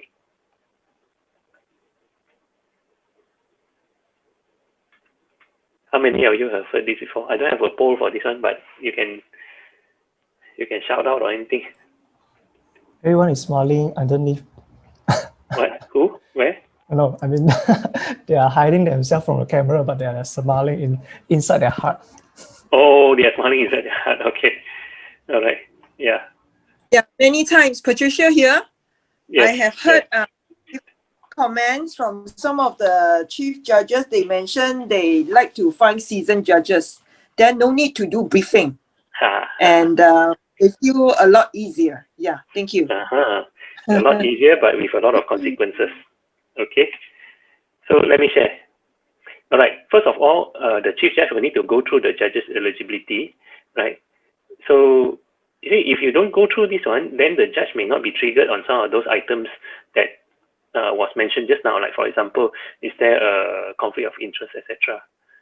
Like what KK and Benny mentioned just now. Hey, maybe it's a relative or maybe same club member. So if you don't go through, sometimes this thing just didn't come out, didn't surface.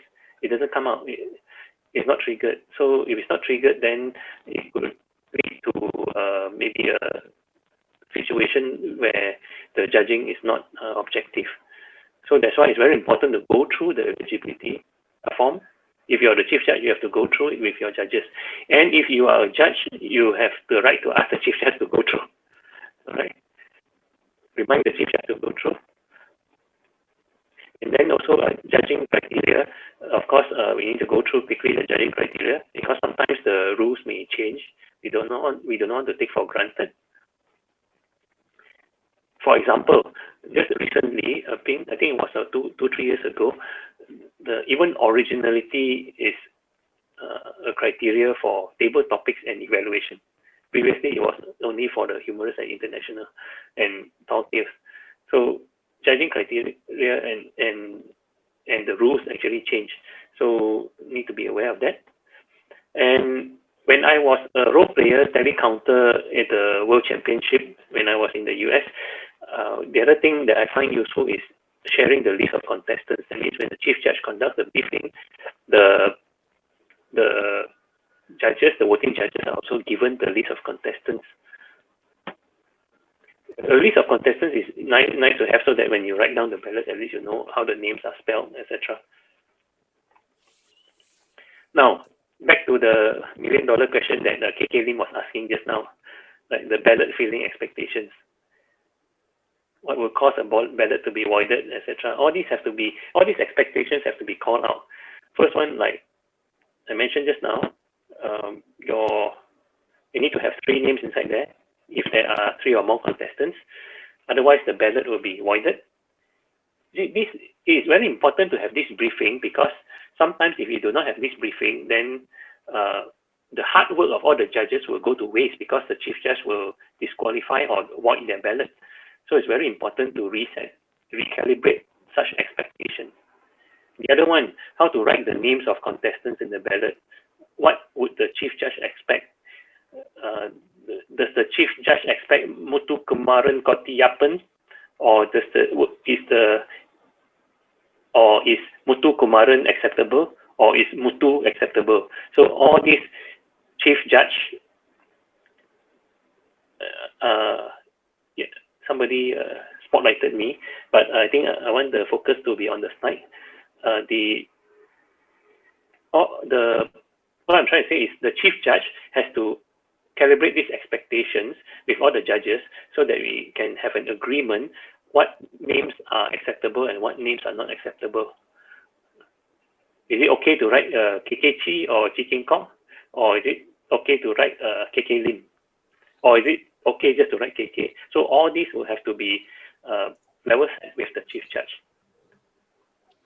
All right. So similarly, can I just add some? Sorry. Yes, Can I just add something? Sometimes the problem is also created when the contest Toastmaster writes short names on the board, and the contestants have full names on their contestants eligibility form, and that's the whole. There's no consistency as well. Yeah, which brings me back to bullet 3, list of contestants, right? So that is the official list. So because what the person writes on the flip chart or whatever, it doesn't have any bearing, because the contract is between the chief judge and the judges. So once the chief judge and the judges have this understanding, then the chances of the ballot being voided will be minimized.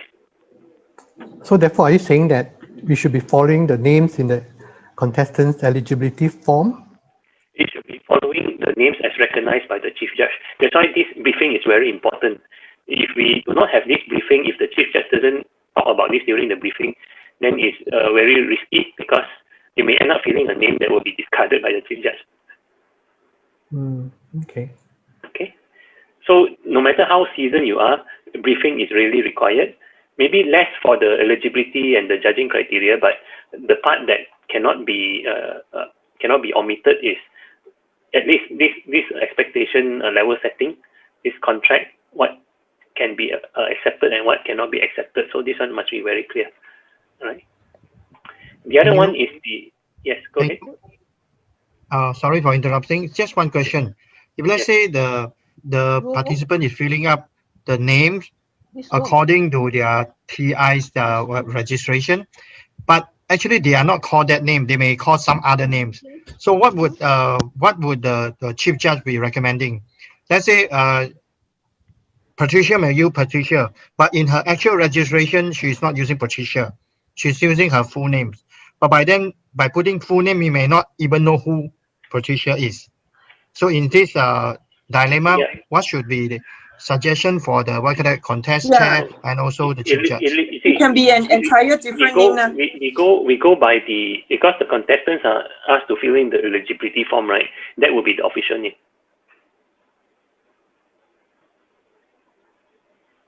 Okay. I think does it answer your question?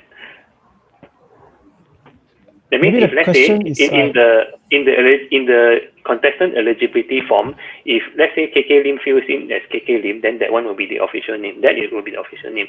However, if and that will be the name. Even if you go to international level, it's the same thing. The official list of contestants is per what they fill in. So the eligibility form doesn't need to be the full name that registered in Toastmaster International. I can, let's say I want to put KK Lim, it's okay. I don't have to put Lim Kian Kwong, right? Okay, that one you will be taking a risk, because suppose you become the district champion, then they check no such person. Right. Yeah, I know where you're coming from. Best practice to put what is on your screen. In case you really become the district champion, sayang man, don't take that kind of risk. Thank you. Who is this person? Patricia. Oh, okay. Because in club. That's Patricia. We are using her name. Yeah. PY, see my name, my full name in my IC is Benny Chia Kok Hong. So I will use that in my form, but normally the contest Toastmaster, when they write the names on the board, they will just only write Benny or just Benny Chia. So I think the judge will be a bit confused. Benny, in my opinion, as long as the name, because TI doesn't care about your IC and all that, as long as it matches your membership name, I think it should be fine.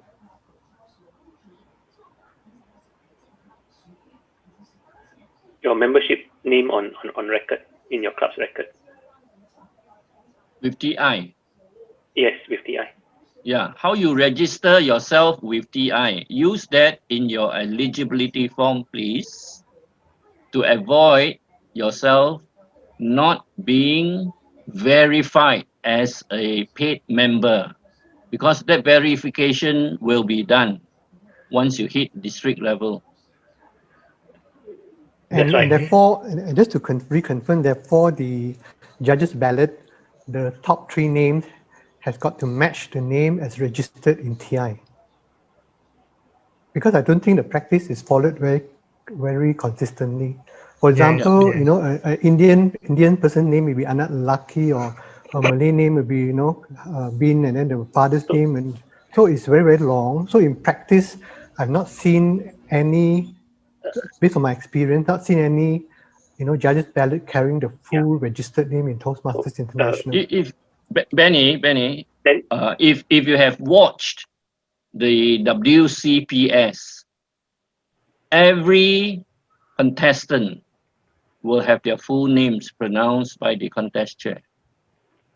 If you notice, Manush Veran, Analaki, Begon, whatever.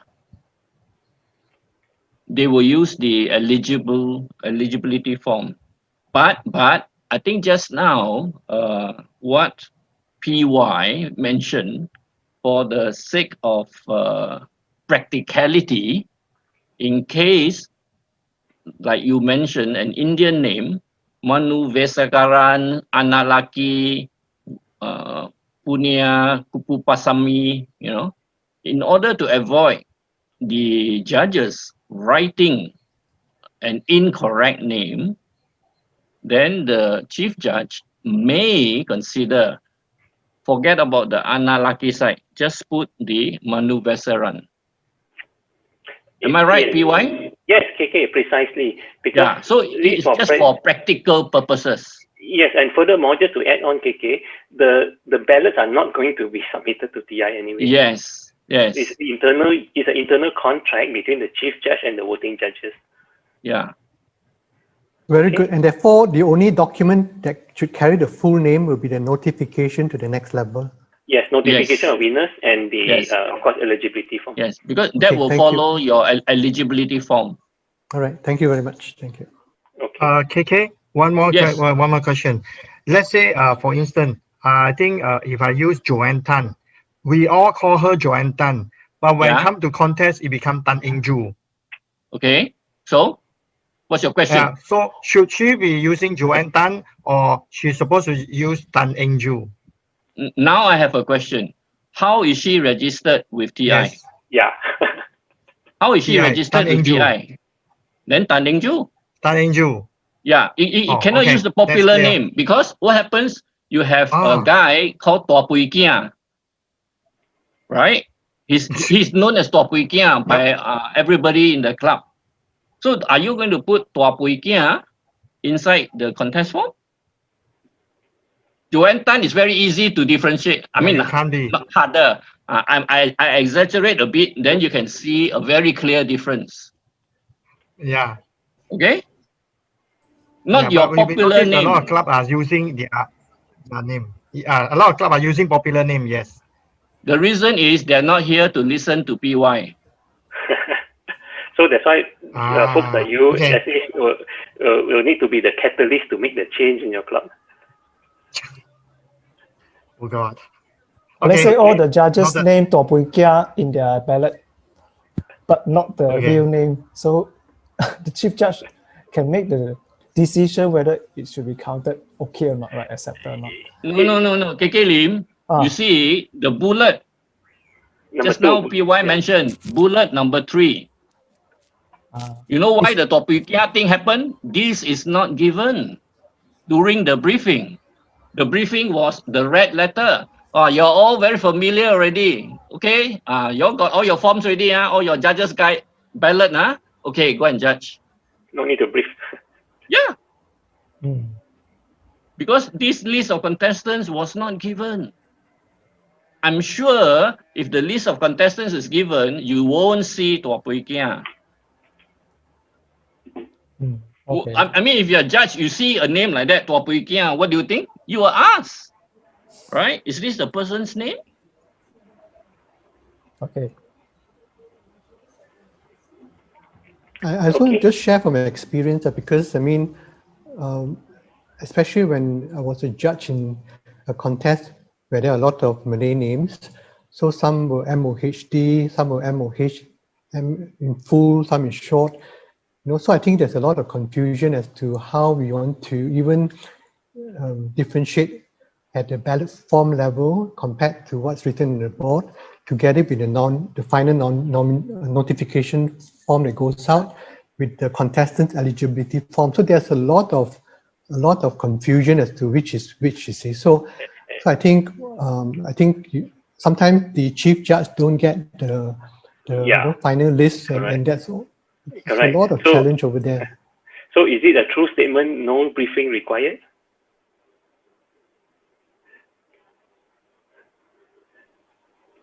So the briefing that I've said many times is that we were asked to look at to list down to write the contestant's name based upon what the names in the ranking or the order as specified in the flip chart. So that was the practical way we have used in terms of our ballot. So that's why between practice and what is the standard, we have to be able to distinguish, right? I know sometimes it's for practical reasons, but at the same time, there's also the official list. How it's being written in the ballot is between the voting judge and the chief judge. So that's why the briefing is required. Understand. And then the other thing I want to call out is, okay, just now we talk about names of contestants, right? What about the name of judges? Because in the ballot, there's also a section for the signature or name of judges, right?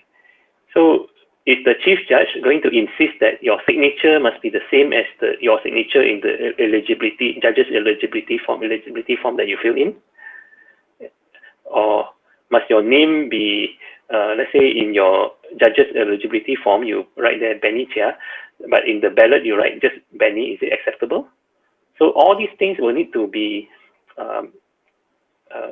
agreed upon with the chief judge during this briefing, because we cannot assume. After all, Toastmasters is all about communication, right? It's a communication-based organization.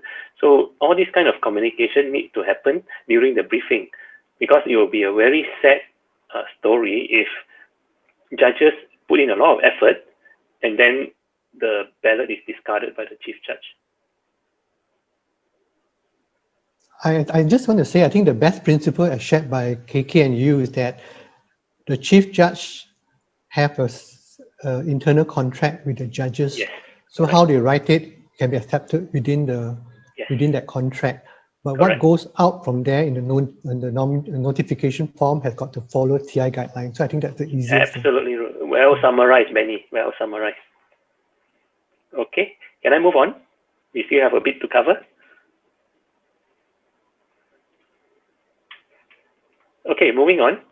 Okay, the next one that the chief judge will need to, during the briefing by the chief judge will also need to inform the voting judges how to lodge a protest. Like, for example, how to contact the chief judge. Like, let's say in the physical environment, where is the chief judge seated, so that if I, as a voting judge, want to bring out something, I know where to find the person. And if there's a protest also, how the voting judges will be contacted. Because during a speech contest at a physical venue, most of our phones will be set to silent mode. So how do we know? So all these things have to be figured out. I mean, in a small contest like club level, area level, probably even a division level, probably the hall is small and the ballot counters can find the judges easily. But for a larger venue, it can be quite difficult. So all this will need to be handled as well. So at the international level, what happens? The contest that I attend, they actually use code words to round up the voting judges should there be a protest. So the Toastmaster of the day or the contest chair will announce a secret code phrase, and then when that code phrase is announced to the audience, then the voting judges will know and will find the chief judge.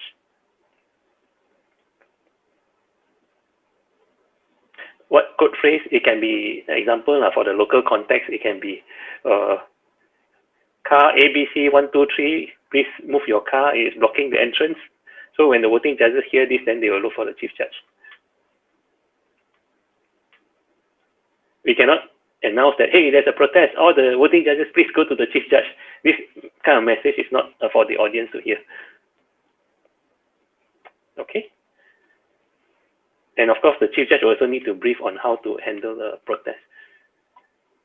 Okay, moving on to the next one. The last bullet is also very important. How to dispose of the ballot sheet.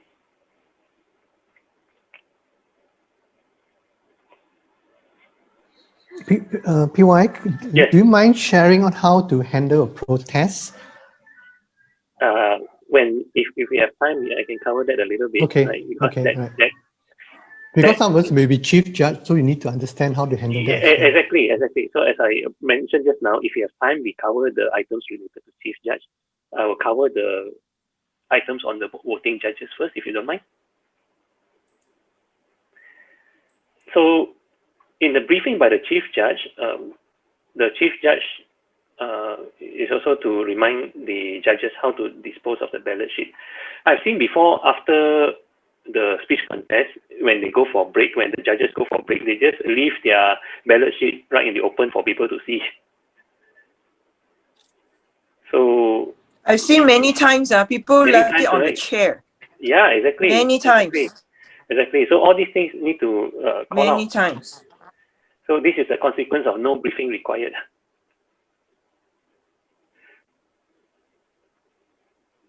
So the thing is, the results, or rather the scoring, is confidential, and it should be kept with the judges. After the speech contest, they should destroy it. Okay.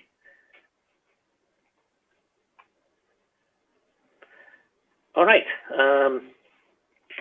We are almost done. Yeah, it's on 10 o'clock now. So what we have covered is when you are the judge, where we covered all the barriers to objectivity. In the art of judging section, based on the manual, we covered the judging criteria. And last but not least, I share with you some of the tips regarding the chief judge briefing. Okay. Before we go to the conclusion, I just want to check with the participants here. Do you all want to extend this a little bit to cover the chief judge section? Yes, please. Yes. Okay, all right. And I'll cover a bit on the chief judge section. Okay, Zoom Master, are you okay with this? Yes, we still have time. Okay, good. All right. Some bonus material going to the chief judge section. So the chief judge plays a heavy role in appointing the judges. Of course, the chief judge has to verify the judge's eligibility and so on. And chief judge is also responsible for briefing the timers as well as briefing the tally counters. I know that some clubs, they just literally leave the timers to their own device, but per the rules, it's actually the chief judge's responsibility to brief them. Okay, just to take note. All this you can find from the speech contest rule book. The other thing, other skills that the chief judge will need to be very familiar with is how to do ballot counting, because chief judge is actually the ballot counting supervisor. How to fill in the results form and winner's notification form. Chief judge also needs to know how to handle protests, and chief judge, of course, should do the briefing. Just now we already covered what should be included in the briefing. What I call out just now are the additional items which are typically missed during the briefing, so I just added that for practicality. For the full list of what should be touched in the briefing, you can actually refer to the rule book. Oh, there is Chief Judge checklist. This I pulled it from the latest rule book. Okay, before contest, what you need to do during the contest, etc. Just a snapshot. Then for those of you who ask about how to do the tally counting, right? Yeah, this is how you do the tally counting. Just fill in the name of the contestants and then the name of the judges, and assign 3 points for the first place, assign 2 points for the second place, and so on. I actually have an exercise for this, but we don't have time to do that because that takes up, it can easily take up 45 minutes. So I assume that you have done this before, especially for those of you who have served as chief judge before. You would know how to do this, right? For those of you who have not served as a chief judge before, this is the tally counting sheet. So after doing all the counting, then you enter the winners as follows. On a separate piece of paper, submit the names of written winners to the chair, the contest chair, who announces the results. In the olden days, what we do is we just scribble it on a small piece of paper and hand it over to the contest chair to announce. The good news is now TI actually has a form for that. It's very structured, everything is there. You won't miss anything. So there are specific instructions for the chief judge, what to do, for the contest chair, what to announce, and whether or not there is time disqualification, as well as the announcement of the place winners. So I like this form, is very structured. PY, Patricia here. Yes, Patricia. PY, right here, yes. Go ahead. Can we just go back to the ballot form? Mm-hmm. Yeah. Can we go back to the ballot form? Which yes. ballot form? Normally my practice, right, is actually have everything tabulated by the ballot counter, sorry, the ballot teller sheet. The tally sheet. counter. Then I will have my ballot counters to sign. Yeah, the tally counter. Then I'll get them to sign. It's just to make sure, everything is correct, to protect myself, so-called. Is that a requirement? That's my practice. No, it's not a requirement. You see, it says here that. Okay, thank you. Yeah, it's not a requirement there to sign, because there's no signing section, and furthermore, it's supervised by the chief judge. So the chief judge is the one accountable for the whole thing. All right. So it says here, chief judge number 4. At the bottom of the page, oversee the counting process, see that all the ballots are counted twice to ensure accuracy. So this is the standard that we have. Okay. PY, why doesn't the chief, so Benny here again, why doesn't the chief judge brief the SAA, give a briefing to the SAA? Because there is no SAA role in this in the speech contest. But they are the ones that quarantine evaluation contestant, table topic contestant. Oh, you mean those SAAs? Okay. Yeah, right. That's right. No, those are, because those are not related to the judging process. right? Timers contribute the timing, right? Tally counters contribute to the tallying. Judges, of course, contribute to the marks, the points. SAA do not contribute to any of this. But if the SAA are not properly briefed and they will be briefed by the contest chair. Yeah, okay, right, thanks. PY, I have a question, if I Yes. may. This is Chloe. Hey, Chloe. As per what is in the contest rule book, the ballots are supposed to be collected by the tally counters. Yes, the ballots are collected by the tally counters to be handed over to the chief judge. However, for the tie-breaking ballot, it is handed directly to the chief judge because the identity of the tiebreaker judge is a secret. Yes, understood. My question is, in view of like practicality and time constraint, and since now most of the contests are required to be conducted online, would it be against the grain if all the ballots are given to chief judge directly, and this will be tabulated in a separate breakout room, meaning the chief judge and the ballot counters, for all the results to be disclosed and for virtual speech we will not be discussing virtual speech contest items because that one has already been covered, right? So what I'm hearing is that there has to be some kind of, because the chief judge also needs to ensure that the things are being collected and so forth. So whenever the ballots are sent over, right, it's best that it involves the tally counter as well. Maybe Eric, you have something to add on that one, because in the previous session you talked about the virtual contest, right?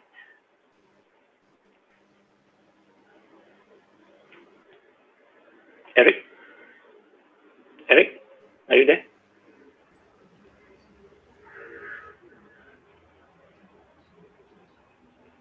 Perhaps I have my. Yes, KK. I think ballot counter, when the judges send, there'll be a lot of judges, and if for the chief judge to handle many things at one time, it'll be kind of taxing for chief judge, because you need to take note of the timing, or then in case any protest or any other thing. So I think the ballot counter is there to help the chief judge to make sure they collected all the ballots from, for example, there will be 7 or 8 judges. Each ballot counter will collect from 4 judges. So it's like make the task easier.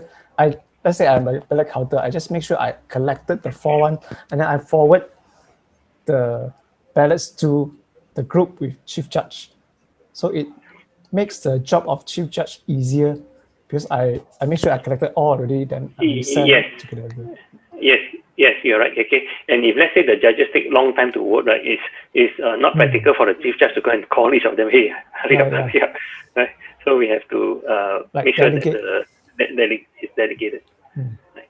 Again, I would say that the virtual contest and this physical contest is pretty much the same. The concept is the same. You still have ballot counters to help collect all those ballots to give to the chief judge. Thank you. I also were taught that the reason why you have the role of a ballot counter is to have separation of duties. So segregation of duties in a physical environment is very important. Yes. Therefore, they have that role. Correct. But in a virtual environment also, we cannot have the chief judge to keep calling them and chasing them, right? So this is one thing. Okay. I think. Can I continue, because I still have a few more items? Yes, please. Okay. All right. Move on.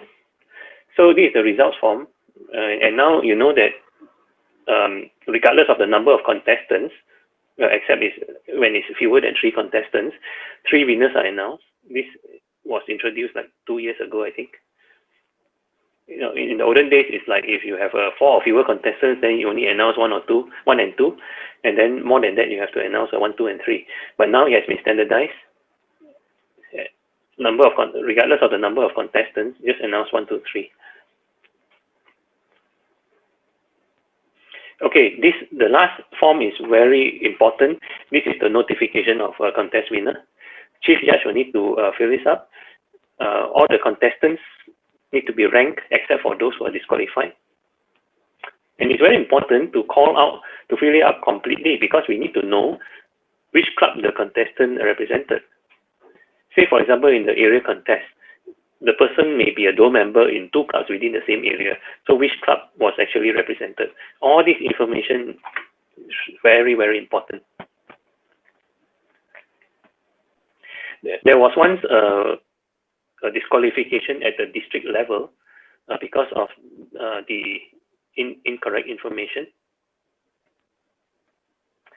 The contestant belonging to Club A transferred his membership to Club B, but at the club contest, area contest, division contest, he is listed as the contestant representing Club A, and nobody caught that. But he went all the way up to win at the division level. He became the division champion and went to the district level. So at the district level, it was found that he was representing Club A, whereas his membership was actually with Club B all along. So for that reason, he was disqualified.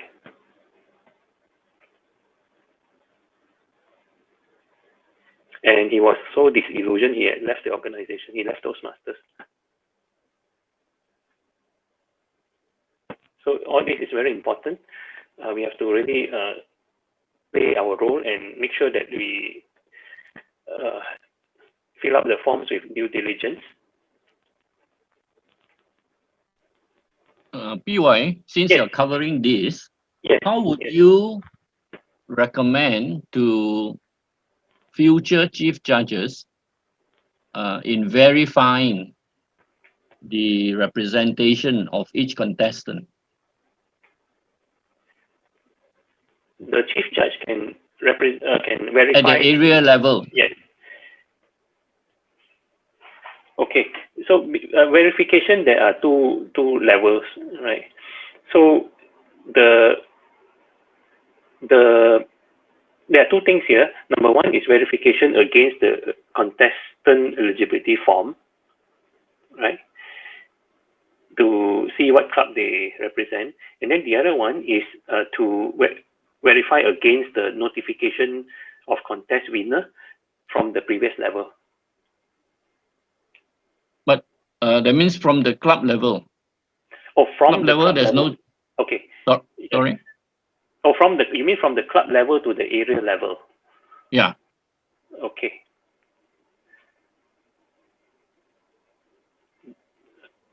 Well, it depends on, this is entirely dependent on the form submitted by the club. Because you can see here,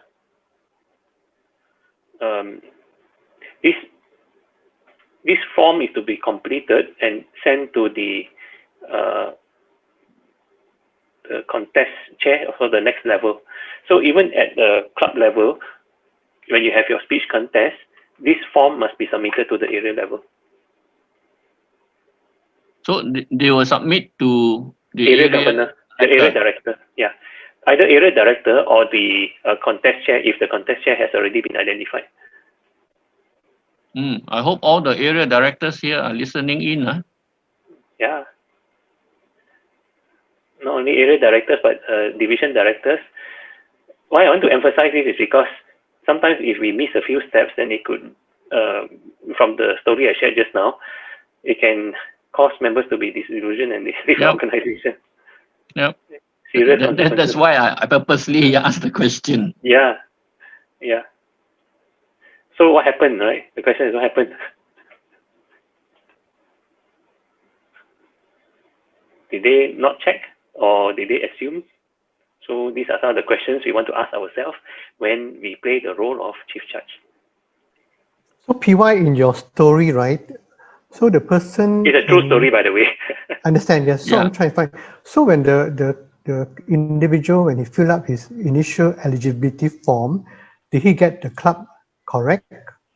Or was the club wrongly, indicated at the notification level? I do not have that level of detail. It could be as simple as the club was not even mentioned at all in the eligibility form. Because you know why? Because as chief judge, once the contest is over, we do not retain the contestant's eligibility form, so there's no audit trail to determine whether the error arose at that level or at the notification level.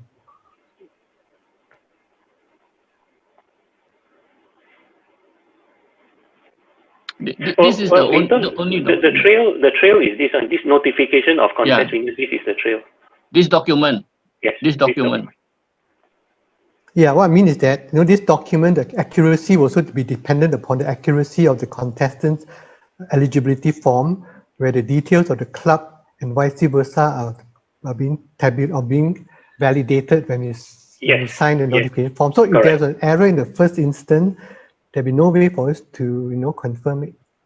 No, there is, because you see, PY's case, if you remember, the person moved from at the club level, then to area, then to division. Only at the district they discover it. That means at the division level there was no check. Yes. Because at the area level it was already wrong. Yes. Maybe that one it could have bypassed, but the division level also didn't check. Yeah. So therefore, from what I understand, the contestant transferred membership from Club A to Club B. Yes. And so when the contestant fill up his eligibility form, did he put Club A or Club B? That one we wouldn't know. Yeah, that one we don't know. It depends when the transfer was made as well. So I'm saying as chief judge, it's difficult for us to also validate. No, this is not the one who wets the eligibility is the contest chair, not the chief judge. So the contest chair has a very heavy role. The contest chair has to make sure that the contestants are members in good standing, their clubs are in good standing, and they are they enter, they write in their club and all that correctly in the form.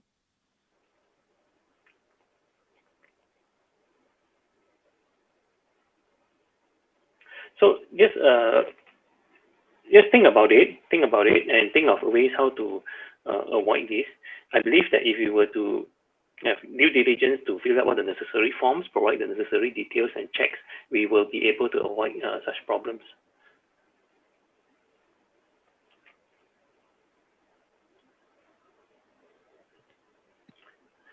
Okay, any other questions?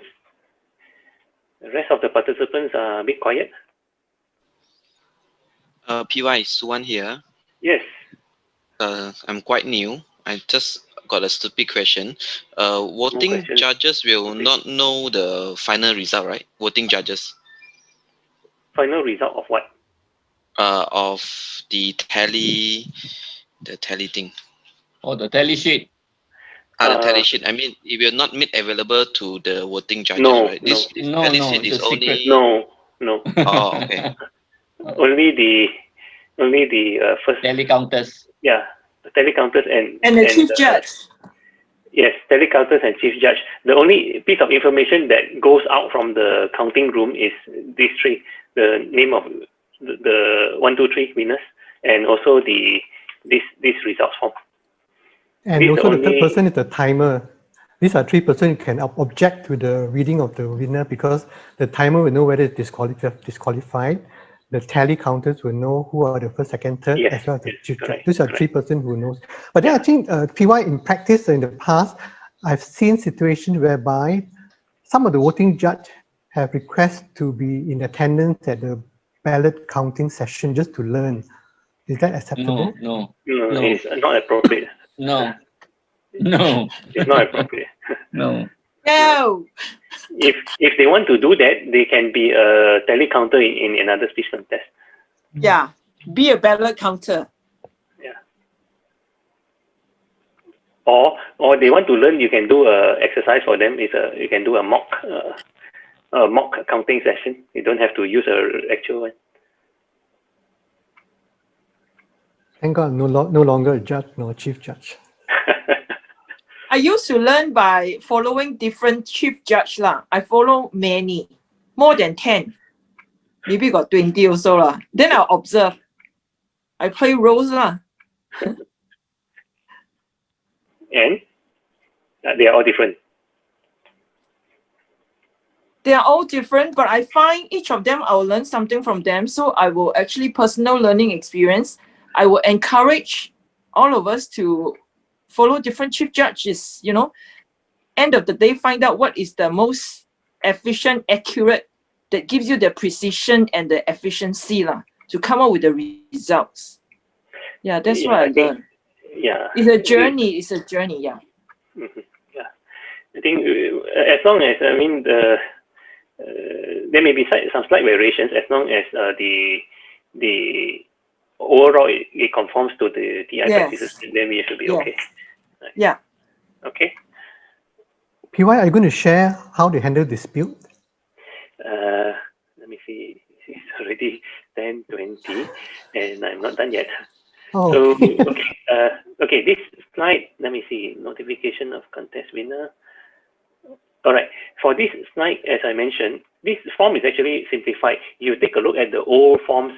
There are many more columns for you to fill, but some of them are no longer valid. Like for example, home address and all this thing. Nobody use that. So now, if you ask me, we are in a more fortunate era where it is a PDF file where with boxes you can type in values. Is very convenient. Okay. So, okay, question. This is very important. I need to bring this up. Now, suppose you have 10 contestants, and all your judges only voted for the top 3 contestants. That means when you open their ballot, you don't see other contestants. You only see the top 3 contestants. Meaning, if you go to the tally sheet, you only see 3 contestants having some total scores, which is more than 0, whereas the other contestants have a score of 0. So how do you fill in the notification of contest winner form? Breaker.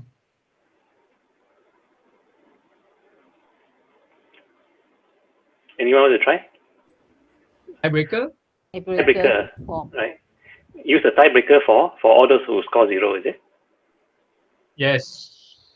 Okay, you are absolutely right. That's right. Because in previous workshops, I received some very strange answers like 0, no need to fill. All must be filled except time disqualified. No, not only time disqualified, any time of disqualification cannot be filled. Even eligibility and originality also cannot be disqualified. Yeah, correct. So you see, some of this misconception is like, hey, 0, no, I don't need to fill. Since none of the judges favor them, right? Why I want to put them in the list? We cannot do this. We have to really fill, and that is why it's very important to have the tiebreaker judge role, because this person has to do all the hard work to rank them. Okay. I think this is we need to explain why people think that way. Why the 0, 1 no need to fill. The purpose of this, is not just for the top 3. In case all the 3 cannot go, then number 4, who is 0, will go. Yes, that was the next point. That is the reason. Yeah, that is the reason why the 0 has to be filled. Why all the names has to be filled. Because maybe even the 4th one who is 0 cannot go. Then the 5th one who is 0 will go. This is the purpose for filling up this form. Why all the contestants who are eligible spoke at the contest, not disqualified, their names will appear here. So I just want to call out, adding on to KK's point, there's a difference between place winners and the ranked winners. Ranked winners means all these winners rank from first to last.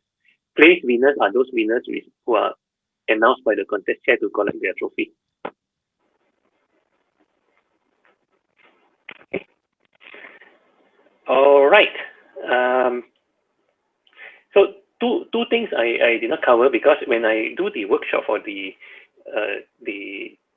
chief judge two areas that I usually cover is the tally sheet, where I have an exercise where all the participants will be given a stack of ballots, and then they will do a ballot counting exercise and see whether they arrive at the same score or not. If they do not arrive at the same score, then something is wrong. There's one exercise. And the other exercise that I like to do in the chief judge kind of a workshop is the handling of the protest, where I have the volunteers to come out to play the roles of the judges, the person who protests, the chief judge, and so on, so that they act out the entire scenario in front of the audience. Right? So it's a bit time consuming, so we are not able to do it tonight. Tonight we were only focusing on the voting judges, and it's almost time. But I can, for those of you who need some more information on how to do the tally counting, I have actually prepared a video tutorial some years back. It is still usable. I can share that with you. And as for the handling protest, maybe I can just touch on it a little bit. Although we are almost time, but I will touch on it a little bit so that we can have some proper closure on this. So to handle the protest, what happens is the protest is only limited to of course, the contestants and judges. So when this happens, they go to the chief judge, and when the chief judge receives the protest, then the chief judge will call in the judges to see whether it's something that is of a valid case or not. If it's a valid case, then the contestant or the one who is, whether there's a basis or not for that, but if there's a basis, then the person who, the accused, right? Maybe I should use the term, the accused will need to be called into the room so that the chief judge and the voting judges have a chance to listen to his or her side of the story. And then after that, the chief judge will do a voting among the voting judges to see whether or not to disqualify the accused contestant. So basically, that's how it's being handled. It's a fairly straightforward process because it's a matter of listening to the other side of the story, and then have a vote internally among the voting judges and see whether the disqualification should be carried out or not. So when the accuser makes the representation, should the or rather when the accused makes the representation, would the accuser also be there? No. The accuser is not present. The accuser can be one of the judges. You see. Okay, so therefore, a judge should be away from that. No. If the accuser is another contestant, then that contestant has no business to be in that room. What about if it's a judge? It's fine. In judges are fine. Okay. All right. Thank you. Right. The only tricky part that usually comes out when handling protest is like, we know that tiebreaker judge doesn't have a role to play in this one, but what if we have an even number of voting judges, and let's say we have 6 judges. So let's say to decide whether or not to disqualify, we have 3 saying yes and 3 saying no. So what is the decision if you are the chief judge? Chief judge break the tie. Chief judge doesn't break the tie. Tiebreaker judge has no business in this. So how? Chief judge got 2 votes. No, not in the rules. A draw lot until a simple majority. Well, you hit the right note. Simple majority. So there has to be a simple majority before the disqualification can take place. Meaning that if you have 3-3, it's not a disqualification. If it's a 4-2, then yes, it's a disqualification. 4 for the disqualification and 2 against the disqualification, then the 4 will be the simple majority. Okay. So yes, the simple majority is the right term to use.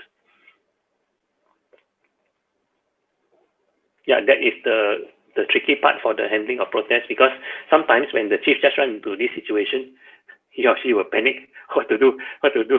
Can I break the judge? Can I break the tie myself? Can I tie in the tiebreaker judge? So answer is no. So just go by the simple majority. we need to have the simple majority among all the voting judges to be able to have the disqualification. All right, I hope that closes a little bit on the handling of a protest. Hey, Benny, I think you have attended this one before, right? I think in the previous workshop. Well, it's been so many years, I think, I think it was 2 years ago. Yeah. No, I don't think so. Is it so recent? Maybe, okay, maybe some other, yeah, maybe it was 3 years ago then. Yeah. With you, Anyhow, is it? Oh, yeah, wow. does it answer your question, Danny? Does it answer Oh, your yes, question? yes, certainly. Very good. Okay, I think okay, great. yeah, the simple majority is Yes, an eye opener because, yeah. That part is the one that sometimes trips the chief judge.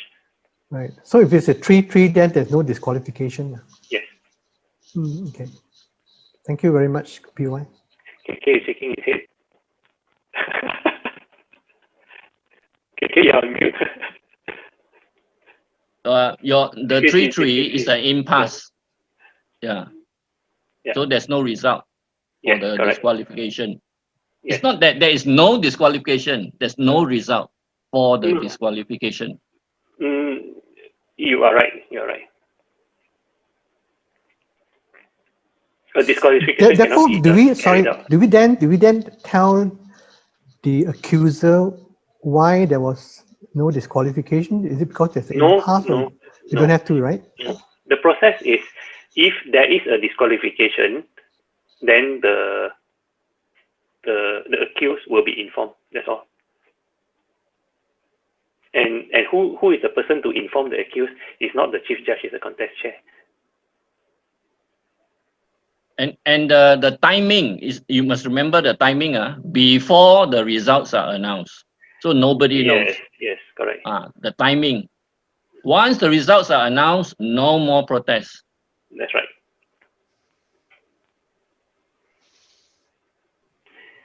Okay, I'm Peng Yew. What if the sequence are announced wrongly? After it announced, then should we reverse or before it finish announce? Before you finish announcing, the timers or the ballot counters can interrupt at any time. Oh, timer and ballot counter. Okay. And the chief judge, of course. Those who have the visibility on the results can interrupt at any time. I don't think they would. I don't think they won't be in the room when the results are announced, right? Yes, they are. Okay. Peng Yew, you come to my questions earlier. Do you want to answer it when there's a tiebreakers in judgment? Tiebreaker in judgment. You're talking about the ballot, the tally counting sheet, is it? Yeah, ballot. Are you talking about the ballot or the tally? It's a different thing, you know. Ballots when there's a tally tiebreakers. Tally form, yeah. First and second is tally sheet. So are you referring to this one? Yes. Yeah. Okay. Tally. I'm talking about this. Yeah. So eventually, first place winner there are two persons. Okay. All right. So how the chief judge get the tiebreakers answers come into it? It is not possible to have first place with two person. Yeah, that's why I said it is possible. It is possible to have two people having the same score. Is it what you mean? Yes, 2% of the same score. Okay. So how? Two person having the same score. Okay. So let's say contestant A has 6 points. Contestant B also has 6 points. So what happens? This is where the tiebreaker judge the ballot come in, right? So you open that ballot and then you see what the tiebreaker judge says. Maybe the tiebreaker judge says that contestant A is in rank number 4 and contestant B is rank number 7. Okay, so based on this one, which one is higher, 4 or 7? 4 is higher, right? And that means we are looking only for these two names, the two names only. And the tiebreakers answer there, we only look for these two names. Yes, correct. Answer these two names. So because both of them have a 6. However, for other contestants, maybe another group of contestants, maybe they have a 2-2-2, for example. Then again, you need to refer to the tiebreaker ballot to see how to break the 2-2-2. Okay, understand. And last but not least, especially for those who score 0, Same thing. All score 0. Open the tiebreaker ballot and see how to rank them. So the tiebreaker judge is actually a very, very important role. But I have seen chief judges appointing new people to play that role, and then they do not know what they are doing. They are not familiar with the judging criteria. They are not familiar with all these things. It is not.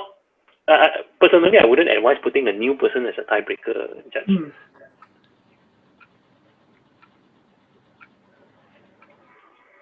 Because I've also seen before tiebreaker judge filling in only 3 names, not all the names. That means the chief judge didn't brief the person clearly. Another challenge, PY, is a lot of people refuse to be TB lah, especially when there are many contestants. This is a real situation. I've come across people tell me don't assign me as a TB. I don't want to be a TB. I only want to be a VJ. Anyways, thank you. Well, that's your leadership challenge. How to persuade them. Correct.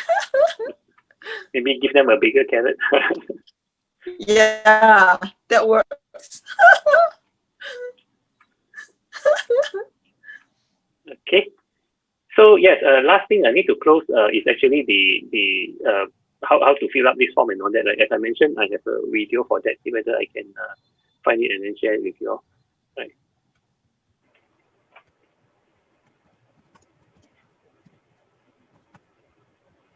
All right. So with that, I would like to conclude this session by just quickly running through what we have covered. Is when you are the judge, where we talk about the barriers to objectivity, the art of judging, where we covered the judging criteria, as well as some of the tips for the chief judge briefing. And we went into the bonus material for the tips for the chief judge. So in conclusion, we have this quote here from George Eliot, as listed in this manual. The strongest principle of growth lies in the human choice. What it means is, when we do judging, it involves human choice. When we make decisions, how to make objective decisions requires us to sharpen our thinking skills, analytical skills, etc. So through the ability to make all these objective decisions in our human choice, we would be able to experience strong growth in our skills. So overall, being a judge is a very noble role. You get to experience and contribute to the organization, as well as grow your thinking and analytical skills. So with that, happy judging, and I pass the floor back to the organizer. I can stay on afterwards for additional questions if there are any. Thank you. Okay, thank you very much, distinguished Toastmaster Yoon Peng Yew, our Wikipedia of District 51. So I believe all of you must be very keen in learning, because I'm happy to know that the highest that we had was 53, and now we are still at 49. Either we are really keen in listening, or you are waiting for a group picture. Which one? Yeah, we have not taken group picture. Yeah, so please open your camera now. Is there a group picture to commemorate this event? Yeah, from the contest department, this will be the last event of the year. So come show your smiley face with your teeth at 10:40. I believe we have got it. But no worries, nobody can smell. Yeah, just like David, yeah, show your big teeth. Come. Everybody else, we will give 10 more seconds to open your video. Anybody who cannot on, you can ask in case if the host has blocked you, okay? But KK is helping me to ask why you start your video. Okay, but make sure you wear your shirt before you accept, yeah? Yeah, we don't want to see naked people. Okay. Okay, KK is helping me, Peter, and then who else we have? Okay. Okay, everybody, are we ready? In a count of 3, 2, 1, big smile. Okay, one more shot, crazy one. Okay, not because we are crazy of judging, but because we are passionate to judge next round. Okay, I'm ready. One more. 1, 2, smile. Okay, thank you very much. So once again, thank you very much, PY, for the session. Hopefully, after this session, we manage to meet our objective, which is to groom and build new judges. Okay. But before I continue on, someone personal messaged me and she has something to share. I think most of you know who. Have Patricia, you have to share about the star webinar. She said it will be short, sweet, and simple, quick, like speed mark. So let's hear it from Patricia. Over to you. I shall share a sweet and a really sweet and a short one because my boss KKG is okay with me now. All right, ladies and gentlemen, we actually have another star webinar coming up in December. Mark your date, 13th of December. For all of you who understand Mandarin, we are going to have 3 fabulous leaders of Toastmasters. We have a top guy there, our RA, Regional Advisor Po Kim Siang. See on KK Lim's background as well. And we also have 2 very powerful ladies in the house, District 87, District 85. They are here to share their leadership journey, how they overcome the challenges. And it's all about Toastmasters leadership, how we serve with no conditions attached, but because we want to contribute to the better good for all our members by making our world a better place. For all of you who understand Mandarin, please come and spread the news around. We will be having more information as we go along. We will have it in an English version as well, so you guys can actually share this out with anybody who understands Mandarin. Yes, thank you so much once again. Back to you, Eric. Thank you very much, Distinguished Toastmaster Patricia. And yes, if you're not signed up, please sign up. She has put tons of effort to get all the good speakers across the region. And as she shared, we have the Region 13, Region 13 advisors. So please quickly sign up and book your slot. Okay, up next in the agenda, let us hear from our very own, genuine, gracious, and the ever grateful Club Gold Director, Grace Chan, Distinguished Toastmaster. Over to you, Grace. Thank you very much, Eric. I know this is very, very late. I'm going to be also very short and sweet. I think can you just unmute your mic to thanks PY, for really, really very insightful session, how to be a judge. Can we just give him a big round of applause? Thank you, PY. Thank you, PY. Really, he has proven that he is a Wikipedia. Thank you. Thank you very much. And also, I'd like to thank all of you who participated in the workshop as well. You made the contest. You make the workshop very lively and very participative, and a lot of people benefited. I myself benefited a lot from this workshop. And of course, not forgetting our organizing chair for this workshop, Eric. Let's give Eric a big round of applause. Thank you, Eric. And also, I know there are some people behind the scene, the Zoom masters or that. Thank you very much for the organizing team as well. So with that, and now I hand over back to Eric. Thank you very much, Grace, for yet another short, sweet, and simple message, just like her. And yes, this was an idea muted by Grace actually because we noted that we lack this pool of judges. So with her idea, we managed to get PY, and yes, hopefully from this session, more judges can emerge. And yes, I have to also thank the man at the back, KK Lim, who is now I would consider my duo from the very first workshop until today. He's been helping behind very quietly. Okay, so just some update I want to share on behalf of the in the contest department because the PK team is very big. So in terms of the contest department, so as you know, we already had the mock contest live, which was done. That was the very first project that we have done. After that, secondly, we had the Zoom in with the contest lead, which was in last 2 weeks. Then today we have the judging workshop, gracefully done by our distinguished Toastmaster PY. And then up next, as I said, this is the aim for the year. And up next, you can take note, it will be the District 51 International Speech and Evaluation Contest. Both the English and the Mandarin will be on the same day. The Mandarin will most likely be in the morning and the English will be after lunch. So the details and timing, I have to fine tune with Grace and the team before we release it. Okay. So yes, if there is anything else that the contest team can do to enhance your experience, whether through Zoom or contest or anything that related, feel free to either drop Grace or myself a text so we can see what we can do. If not, we will see you at the contest because that is most likely our next event. So to conclude everything today, I would say that this rule book and the contest is actually a very large topic. It's a never-ending learning journey. I would say I've been here and have been learning and updating myself from time to time, and there's so much more to learn. So, but trust me, it's a very interesting journey to learn. And I will just sum it up by saying that reading this rule book is like driving. When you drive, okay, when you break a red light, is that right or wrong? Yeah, so we must differentiate. Rule is rule, guideline is guideline. Your opinion, tradition, and culture is another thing. So rule is something we have to follow. If we break the red light, we are wrong. Correct? Don't have to think, right? But if we follow the best practices guideline, okay, which in this case is also wrong. But some of you might have a culture or tradition of, never mind lah, after 12 a.m., no police, we can break the red light as long as we don't get caught.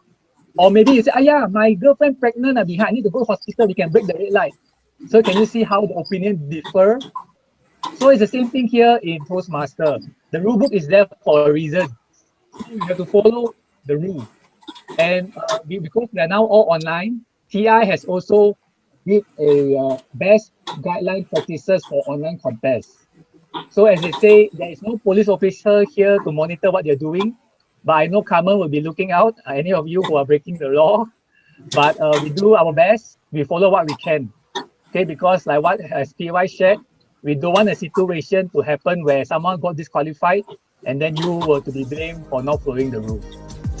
Okay, with that, I leave it to you and I thank you for tonight. Thank you for joining us so far and I wish you a good weekend ahead.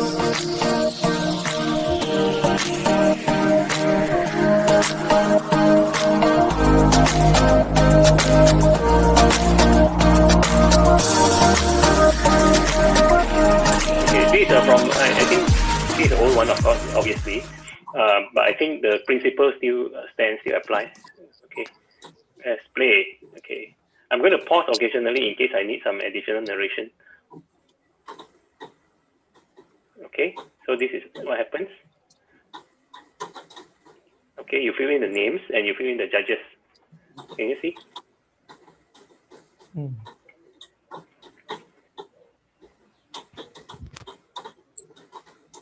Okay, so for example, Judge Jane rank Robert as first place, Gary as second place, and Wenda as third place.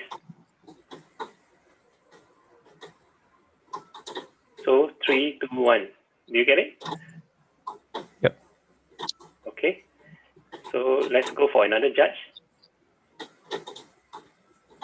Judge Jenny. Okay.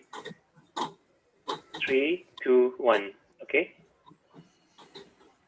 Then the next judge, Jim. 3, 2, 1. Okay.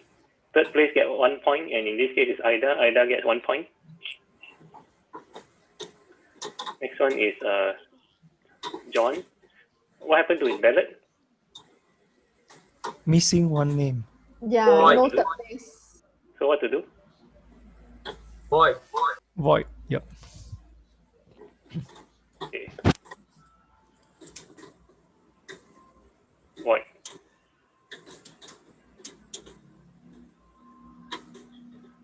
Okay, another judge. The last one. 3, 2. Okay.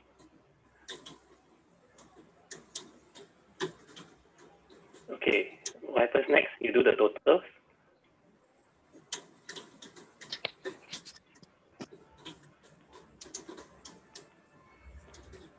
Correct? Yes, Then next, correct. look at the time. Who is disqualified? Robert. Robert and Magenta. Robert and Meg Magenta. One is overtime, one is undertime. Okay. Undertime, yeah.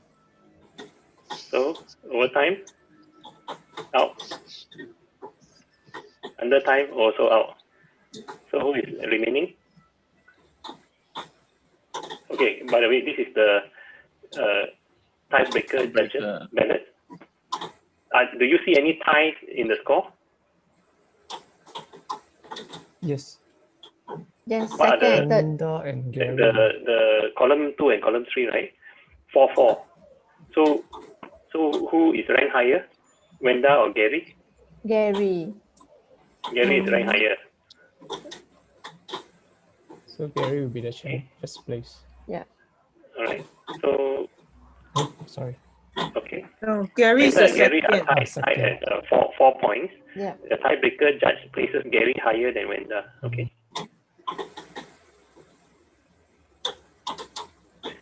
And then, are there any other ties? Do you see? Do you see All any the ties zeros. need to be All broken? the zeros. Zeros. Yes, all the zeros. Correct. So all the zeros also need to be broken. The ties for the zeros need to be broken. Okay. And you have this kind of ranking. So the end result is, so who is number one in this case? Who is the first place? Who is placed first in? Sorry, for the entire sheet, who is number one? Oh, It's still Robert Red. Pat. Pat Purple. Not Patricia. Pat Purple. Patricia. Thank you. Yeah. Okay. Yeah, correct. So who is number two? Gary. Gary. Okay. Followed by Number Wanda. three. Okay, correct. Wanda. So on a separate piece of paper, nowadays is the form. So you just transfer those names there. Of course, make sure that the order is not mixed up. Okay. So after that, what happens? Notification form. Yeah. Okay, this is the form. This is the older version of the form. The new one looks neater with yeah. the color logo and all that. This is the old one.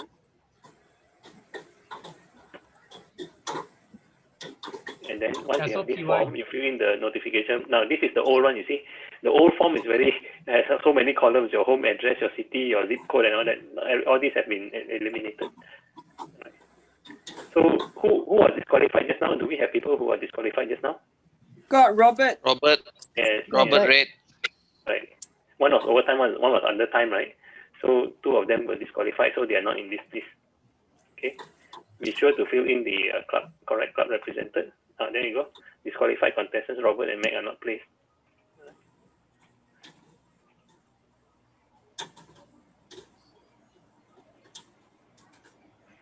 Okay, I guess that's it. The end. PY, just go back to your form where you write in the 3 place winner, where you pass to the contest Toastmaster. Which one? The one where you write, the chief judge write and pass to the contest Toastmaster. This one. This is the old form, by the way. This is the old form. Yeah. What's the question? But anyway, the same thing. I just want to share something. Because earlier they said contest Toastmaster tend to announce the result wrongly. So in my experience, this is where it happens. Because we have a tendency as human, by seeing the first name is the first place. But TI rank it differently, you see, it's third, second, first. So this is why always the announcement of result is wrong. This is my experience. Yeah. So, yeah, that's why you have to take note. Yeah, that's why I will always tell you, because normally this is where the error will happen. They see first name Wanda White, then they will read from bottom up, but they never see the wording at the left. Yes. That's why TI highlighted it in bold, in capital letters. That's second, first. Maybe not big enough, need to be bigger. Yep. Yeah. Because we have a tendency of, if the first name is always the first, you see. Yeah. But TI did arrange it nicely. You just read from bottom to you read from top to bottom. Yeah. Yep, just I'm sharing that. All right. I hope this video is useful to explain the tally counting process. Thank you. Yes.